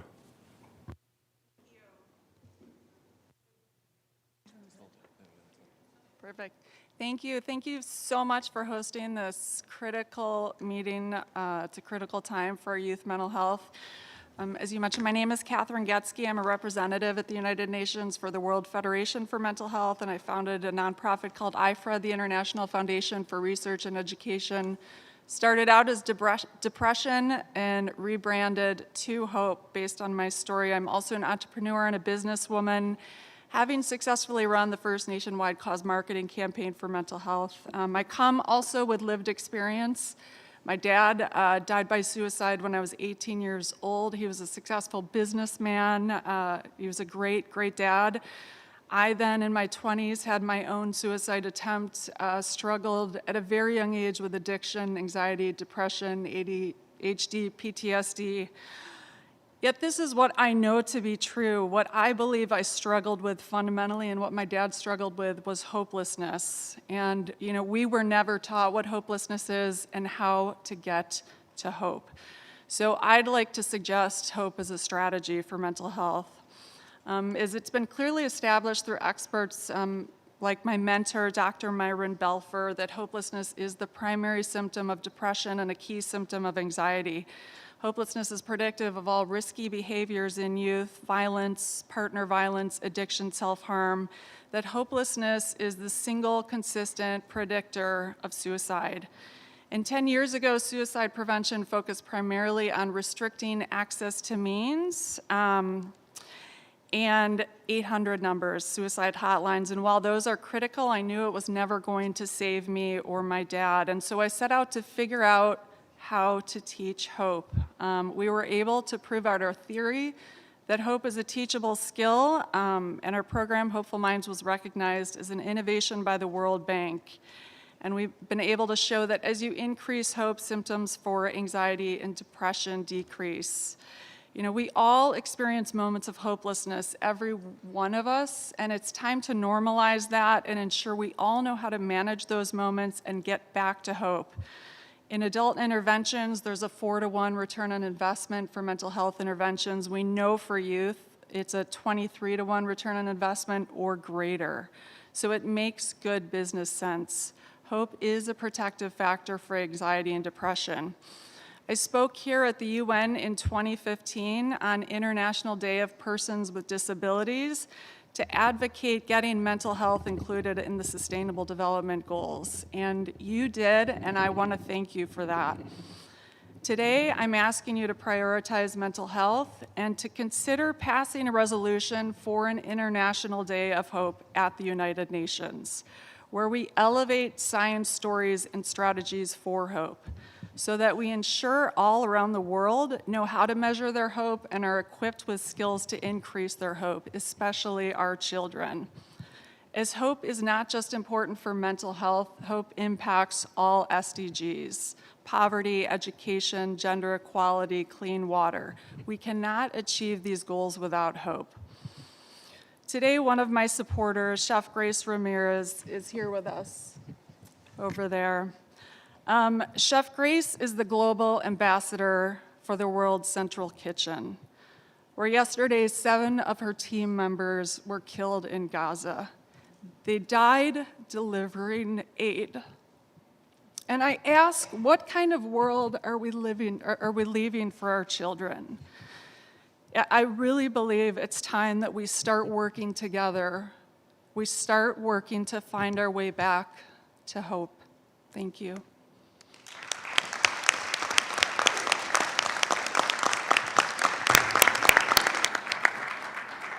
Thank you very much, Catherine, and thank you for your advocacy. And that's a concept that I think we should all take with us. I take from what Professor Solomon was saying, vitality is important, hope is important, and is part of the whole conversation.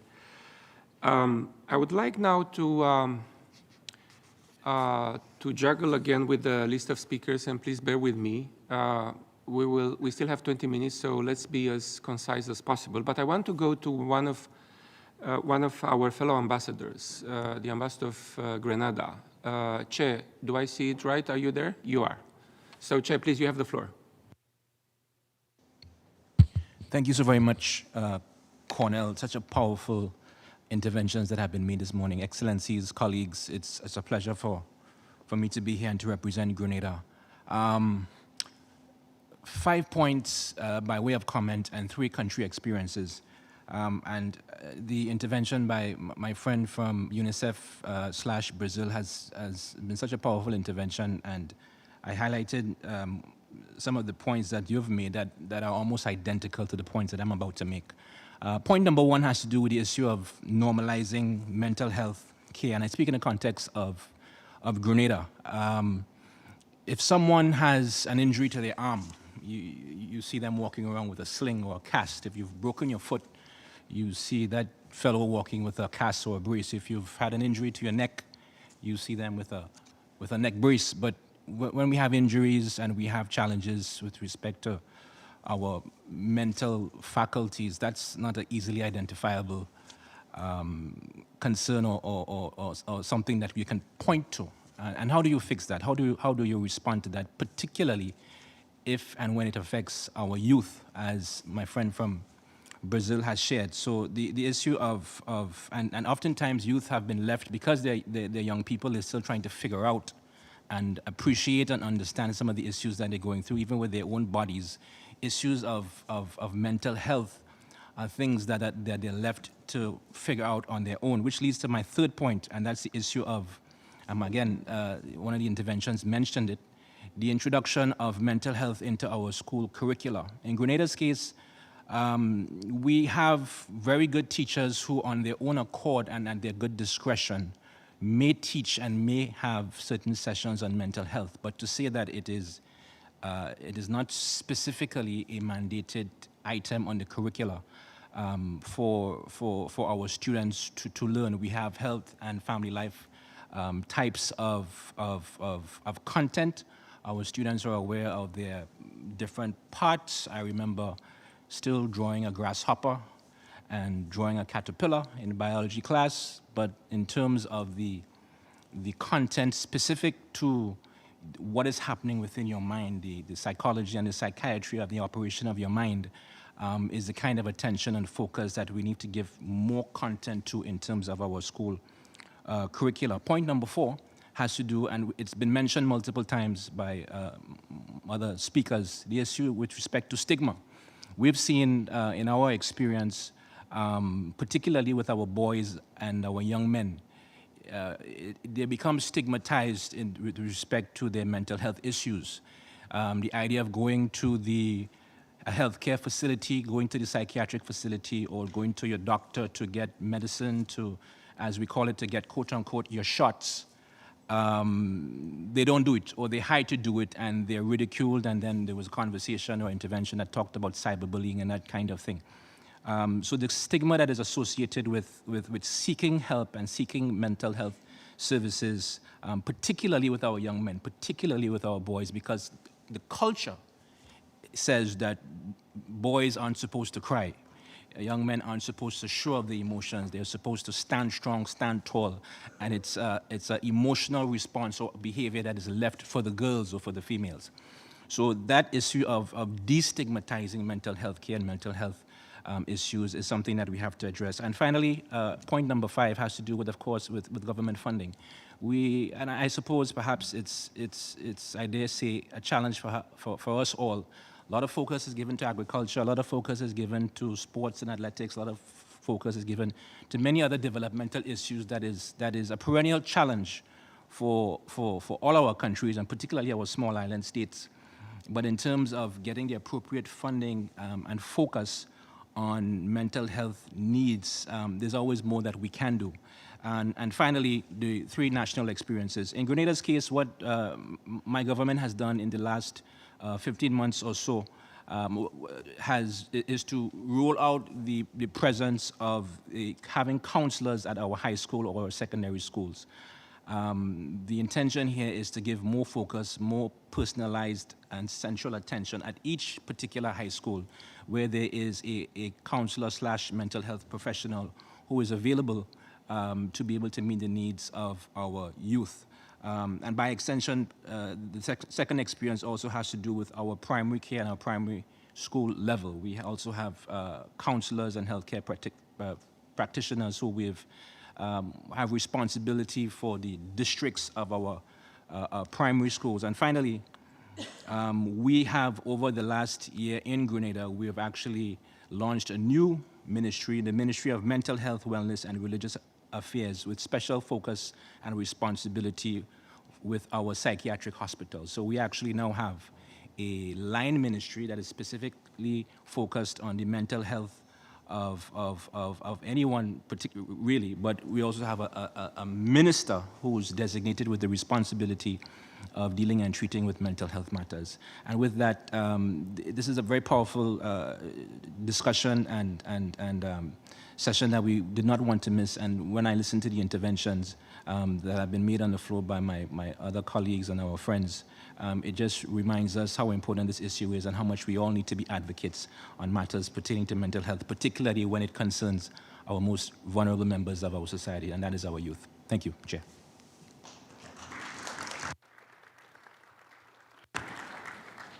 Thank you very much, Chair. We have a special visitor from Poland, Mr. Marek Kamiński, who is the president of the Kamiński Foundation, focused on mental health in youth and children. So, Mr. Kamiński, thank you very much for coming. Please, you have the floor. Yes, thank you very much. It's a great honor to be with you, and thank you, Romania and Professor Andrew Salomon, for sharing the great ideas and all the representatives.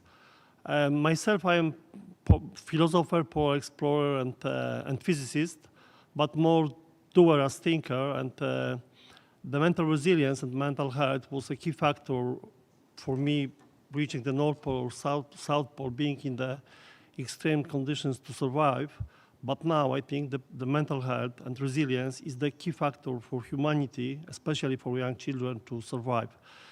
And I agree totally with the words of Mr. Andrew Salomon, that children are lost in the nothingness of outside world and the lack of purpose, and for many of them, lack of meaning of the life. So many years ago, I met a young boy, 13 years boy, who lost arm and leg, and he was thinking about suicide and was in depression, and I organized for him and with a team of scientists expedition to the North Pole and South Pole. And we developed a special program, special mental program to enforce him. And we did it. He was the youngest person to reach the North Pole and South Pole in the age of 15 years old. And on the basis of this experience, we, as the foundation, we developed, I understood also from the data of the World Health Organization that resilience, mental health will be the problem number one and for humanity, and especially for young people. So we developed the special program, Life Plan Academy, basis on the 5 steps method, like about defining the goals, planning the way to the goal, that the way is more important than the goal only, and about dealing with the failures and successes also, and about knowing yourself. because I think that nowadays the young people, they know more about outside world than about themselves. So the programs that focus on dealing with emotions, with failures, with trauma, with post-traumatic stress disorder are very important. So we develop the workshops, application, and we work in Rwanda, Kenya also. We work with Ukrainian children in Poland. We want to develop the global resilience project and work over the world. I had many lectures in Japan, Jakarta, many countries, and there is always the same problem. There is a lack of resources, there is a lack of programs, and the problem is shifted for the future, but we cannot wait. So we are very open to work as the partners with Brazil or Mexico, Bahrain, and Qatar, and really great to be here. And I hope that we can build a partnership for the future mental health programs that works. Thank you very much.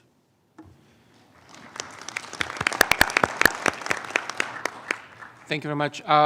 Let's go now to Dr. Judy Kuryansky. Then we go to Ukraine, and then we'll exhaust the list of speakers before we end up, and also we'll give a chance to the panelists to answer and to comment. Dr. Kuryansky, please. Thank you so much, Ambassador. And thank you, Richard, for that kind acknowledgement, and hats off to you, too, for everything you've done since the day you arrived here.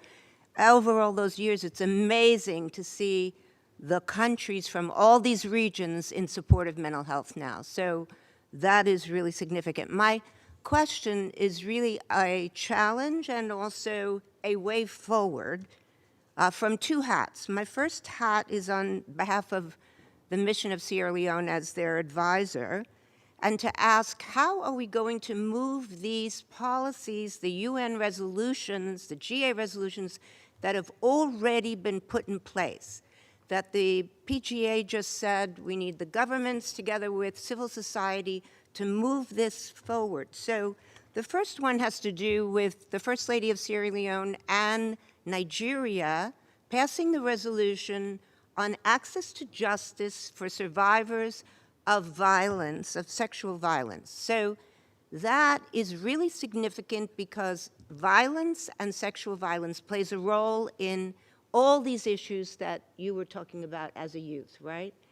So that's my first point. What are we going to do for the next steps of that resolution and the companion resolution, which is zero tolerance for violence against children, relevant to today? The second one has to do with where are we going next with the Mexico resolution that we all recognize is incredibly important. So I'd like to hear Mexico and the rest of us talk about where do we bring that policy that is so important. The first one about mental health and psychosocial support, and you, Ambassador Faruda, you know because my students from Columbia came, Teachers College came and visited you and several of the other missions here, and some of these students are here now, to talk about youth and mental health. And that was to support the Mexico resolution. So my question is the next steps for these policies already in place, the GA resolutions, that we collectively work together. I'd love to hear people respond to that. Thank you. Well, we'll address that matter, probably not today, but of course, there is willingness to look at that matter. We had the GA resolution, and I can speak for member states. I mean, as far as we are concerned, we are very much focused on not only on implementing the resolutions already adopted, but also to take it a step further. The very fact that we have an open conversation on mental health in youth and children is important, to be able to speak out. It's part of the, let's say, the steps that we as member states will have to take. But as I said, I don't want to address this just in a rush and superficially. We'll need to have this conversation here at the UN, and we'll also reflect on these exchanges today. Let's go to Ukraine, and then we'll go to Bahrain. Please, Christina, you have the floor. Thank you, Mr. Chair, and thank you to Romania and all co-sponsors of this important event for organizing it and keeping mental health issue on the UN agenda. We are grateful to our distinguished briefers for your insightful presentations. When addressing mental health of young people, it is essential to look at the impact of wars and armed conflicts, which do have severe consequences on the population, especially children and young people. Allow me in this respect to share a few experience of, concerning my own country, Ukraine, where people do face and address multiple challenges, and where the issue of mental health is not underestimated and paid adequate attention to. According to the UNICEF survey through YouReport Ukraine, 73% of young people aged from 14 to 34 in our country require emotional or psychological support. However, only 30% have asked for such help. Research indicates that children and adolescents want to understand their emotions and learn how to handle stressful situations. To address this issue, Ukraine closely cooperates with the WHO, with UNICEF, and other international partners to strengthen community-based mental health services. UNICEF, in partnership with our Ministry of Education and Science of Ukraine, has launched mental health support groups for teenagers and parents whose lives have been devastated by Russian war against Ukraine.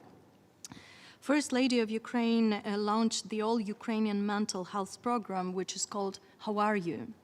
In this initiative aims to establish a quality system of services in the field of psychosocial support and promote culture of mental health in mental health care in the society. The program addresses mental health issues of people of all ages, but also, of course, including children and youth adults. As part of the How Are You program, recommendations on self-help and child help, as well as contacts of mental health hotline, are available on the website. And manual, which is called Mental Health of Children During the War, Advice for Parents and Guardians, which is also available online, provides parents with useful information on how to help their children. We are grateful to WHO for supporting the Coordination Center for Mental Health that acts within the government of Ukraine. Allow me to thank all partners who highlight importance of mental health issue and keep it high on the agenda, helping societies affected by conflicts to address these challenges and help people on the ground. Thank you. Thank you very much.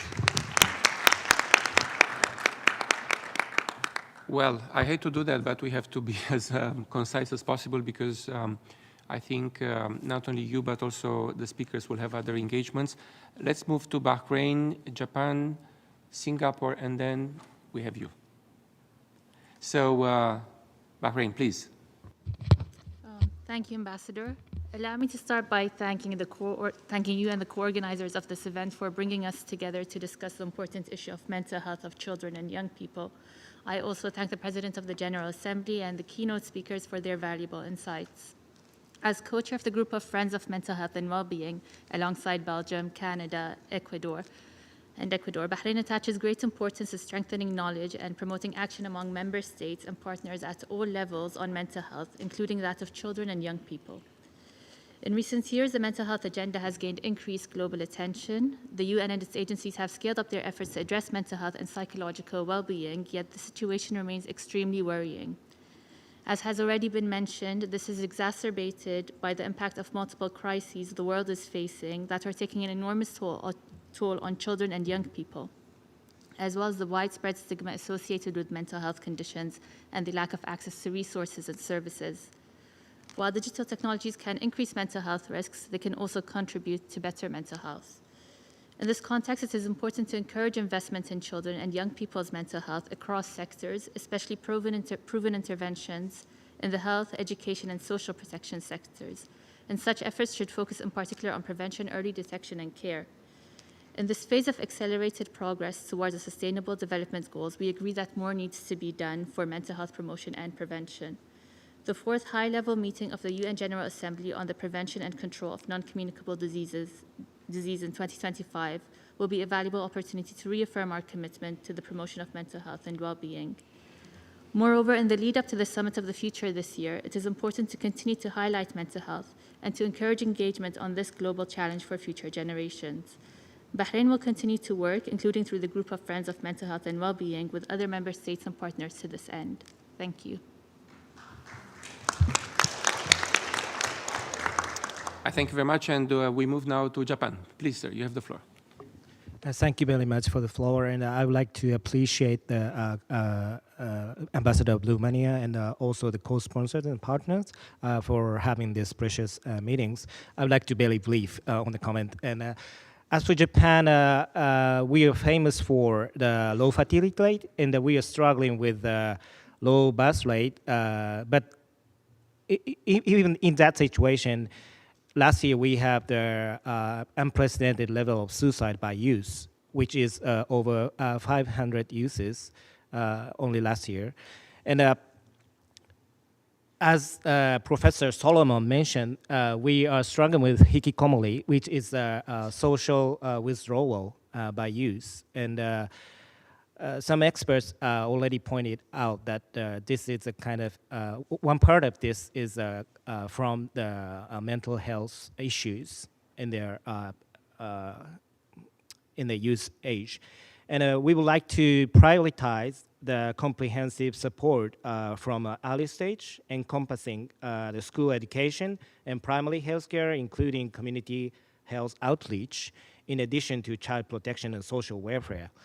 And I also would like to point out that one of the advocating countries for UHC, we would like to prioritize mental health in the context of universal health coverage, because we need to overcome the stigma on the mental health problem. But we had better to have the kind of ubiquitous access to mental health care.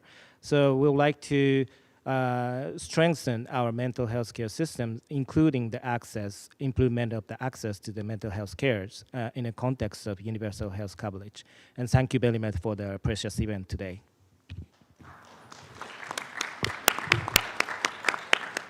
And I thank you all for the patience. I now give the floor to Singapore. Please, you have the floor. Thank you, Ambassador, and thank you for organizing this platform to share ways in which we can do more. So mental health is growing in importance with the prevalence of mental health disorders rising over the years. In Singapore itself, mental health disorders were one of the top 4 leading causes of disease burden. And we do see also that it's a growing issue among children and young people. Many countries, as we have all shared, have reported increases in mental health conditions among their youth. Last year, for example, the US Surgeon General called the increasing mental health needs of US youth as the defining public health crisis of our time. Even the Nordic countries, which consistently rank high in global happiness and well-being surveys, are reporting rises in youth anxiety, depression, and a variety of mental illnesses. In Singapore, we are not spared from that either. Youths aged 18 to 29 form the largest population of people with poor mental health, according to our 2022 survey. So it's imperative, in fact, to support the mental health and well-being needs of children and young people to achieve their fullest potential. And COVID-19 pandemic brought these challenges to the forefront, which highlights the need to invest and to act now. So in this regard, Singapore has made mental health and well-being a key priority in our national agenda. Last year, we launched a national mental health and well-being strategy, which sets out the concrete plans to plug existing gaps and to strengthen our mental health ecosystem. On the areas in which we can do better, I would like to suggest 3 points. First, promoting mental health and well-being should start early, as many of our speakers have already mentioned. As mental health conditions can manifest early, improving mental health literacy and building mental resilience needs to start at a young age. In this regard, Singapore has introduced mental health education lessons and programs for students going through critical transition years in schools. Youth community mental health teams also help raise mental health awareness and encourage young people to seek help early beyond the school setting. And moving forward, social and emotional development lessons will be introduced in preschools as well. Second, holistic, effective intervention requires multi-sectoral strategies. So I think Dr. Kestel mentioned earlier that mental health interventions extend beyond the health sector and should integrate efforts across sectors like the health, social, and education sectors. and it also requires a whole of government and whole of society approach. Parents, caregivers, educators, and the community also must work together to achieve this aim. So in Singapore, besides deploying more teacher counselors in schools, we are developing more resources for parents to support their children's mental health and well-being needs, and to establish more peer support networks in the community. Beyond policies and programs, a whole of society effort is necessary to change societal attitudes and to destigmatize mental health, as many of us have already mentioned. And finally, I want to highlight a third point, which is that we need to strengthen research to enhance intervention efforts. More work needs to be done to better understand the recent surge in youth mental health issues globally. So identifying the key causal factors and the interplay between these factors will help countries like us to design and implement evidence-based interventions to better help our young people. Singapore is redoubling our efforts to better understand these issues and linking up with researchers from around the world to understand the root causes. We'd like to just reiterate our commitment to achieving SDG Target 3.4, which is to reduce by 1/3 premature mortality from non-communicable diseases through prevention and treatment of NCDs and promotion of mental health and well-being. So we look ahead to the 4th high-level meeting of the UN General Assembly on the prevention and control of NCDs in 2025, and let's all redouble our efforts together to have positive change and foster better mental health for our young people. Thank you. Thank you, Singapore. And last but not least, I will give you the floor, please, to my right. Thank you. Hi, thank you so much for hosting this event. I feel truly privileged and inspired to be here. My name is Carrie Crease. I am the head of school of a preschool here in New York City. I've been an educator for over 30 years, and today, being amongst all of you, I actually do feel hopeful. I think the idea of an International Day of Hope is critical. I agree with the statement that social emotional learning programs at school are also critical. But one of the things that I think about often is finding the root cause of our challenges. And for me, our teachers are ill-equipped and have been for quite some time to deliver these social emotional learning programs in a way that is authentic, given their own mental well-being too. So it would be, I think, incumbent upon us to find those ways to support our teachers who feel so burdened by how full their plate is. If only we could give them a reason to believe that mental wellness and mental health is the plate. Thank you so much. Thank you very much. Well, we can discuss about mental health, we can plan, but we cannot delay flights. So Dr. Kestel had to leave. That was a very rich contribution. I would like to give the last word to Professor Solomon. And I'm very grateful for your comments, Professor, please. I'm very grateful for all of the comments that have been put forward by activists, by ambassadors, by people from so many places in the world, all of whom seem to share a common concern. It's extremely heartening to see that there is this vast movement toward addressing a problem that has become increasingly acute and that seems to be on an upward trajectory of becoming ever more acute. So I want to thank everyone for the things that you've had to say and for the comments that you've made. They've been very uplifting. I won't try to respond to the specific points of what everyone communicated. What I would emphasize is that I think the meeting demonstrates that this is a universal need. As we look at a UN resolution or as we look at any other attempt to forge, as the South African ambassador suggested, an international policy, I think what we have to agree is that there are cultural differences from society to society that need to be acknowledged, and we cannot come up with a single solution that is going to work everywhere. Even within societies, there are enormous cultural differences, and a single solution doesn't work. What I think there is agreement on is what the problem is. And I think what needs to be taken from there is an international understanding that this is an urgent problem, that it is an escalating problem, and that it is an extremely dangerous problem, and that therefore each country needs to come up with its own methods, but within the framework of a larger international agreement, that this requires emphasis that this is actually something that cannot be pushed over to the edges.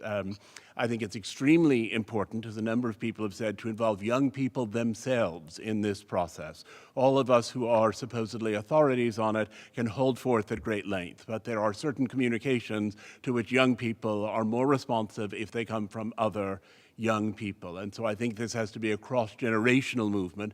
The United Nations has to provide a template. The young have to be able to respond to it. Different nations have to be able to respond to it. It is possible to create a coherent template. And it is possible then to determine, as we move toward a model in which there is greater funding, what are the programs that will have the most effect. There is very little emphasis in health generally on prevention, and there is often a sense that prevention is ineffective, or indeed just that its results take so long to be demonstrated that it is not worthwhile to pursue.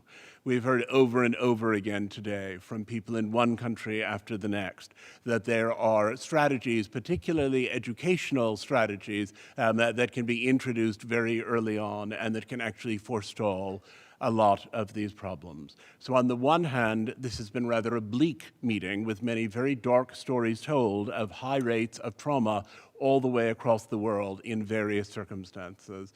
And on the other hand, I think a very encouraging one, because if the nations of the world are able to unite, then the stigma begins to evaporate. It becomes something, the ambassador from Grenada spoke so eloquently about young men who have a perspective that mental health complaints are somehow socially or morally unacceptable. That begins to change once the discourse opens up. When the policies in countries treat the health that is mental health, or that is, as someone said, the health of the soul, on an equal level with the health of the body, then the stigma disappears, and then the solutions begin to emerge.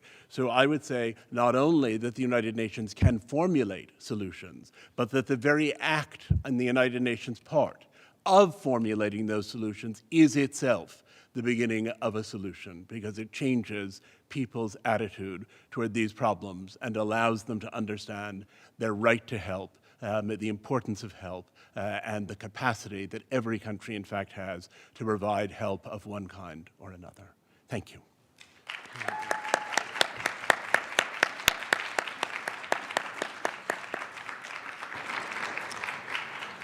And that's a proper way to pose this conversation. I mean, I hope this is not the end of this conversation at the UN. I want to say that, you know, I'm very grateful for your inputs, for the engagement and the commitment. And I think that creates a very good avenue for what we can achieve.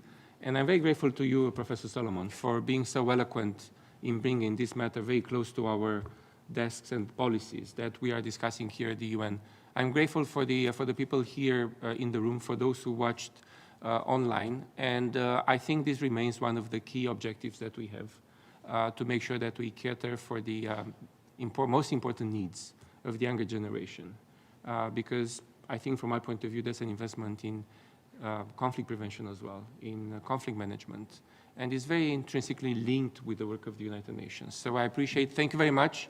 I thank again my fellow colleagues from the missions for this important support, and we look forward to continuing this conversation. I appreciate it. Thank you.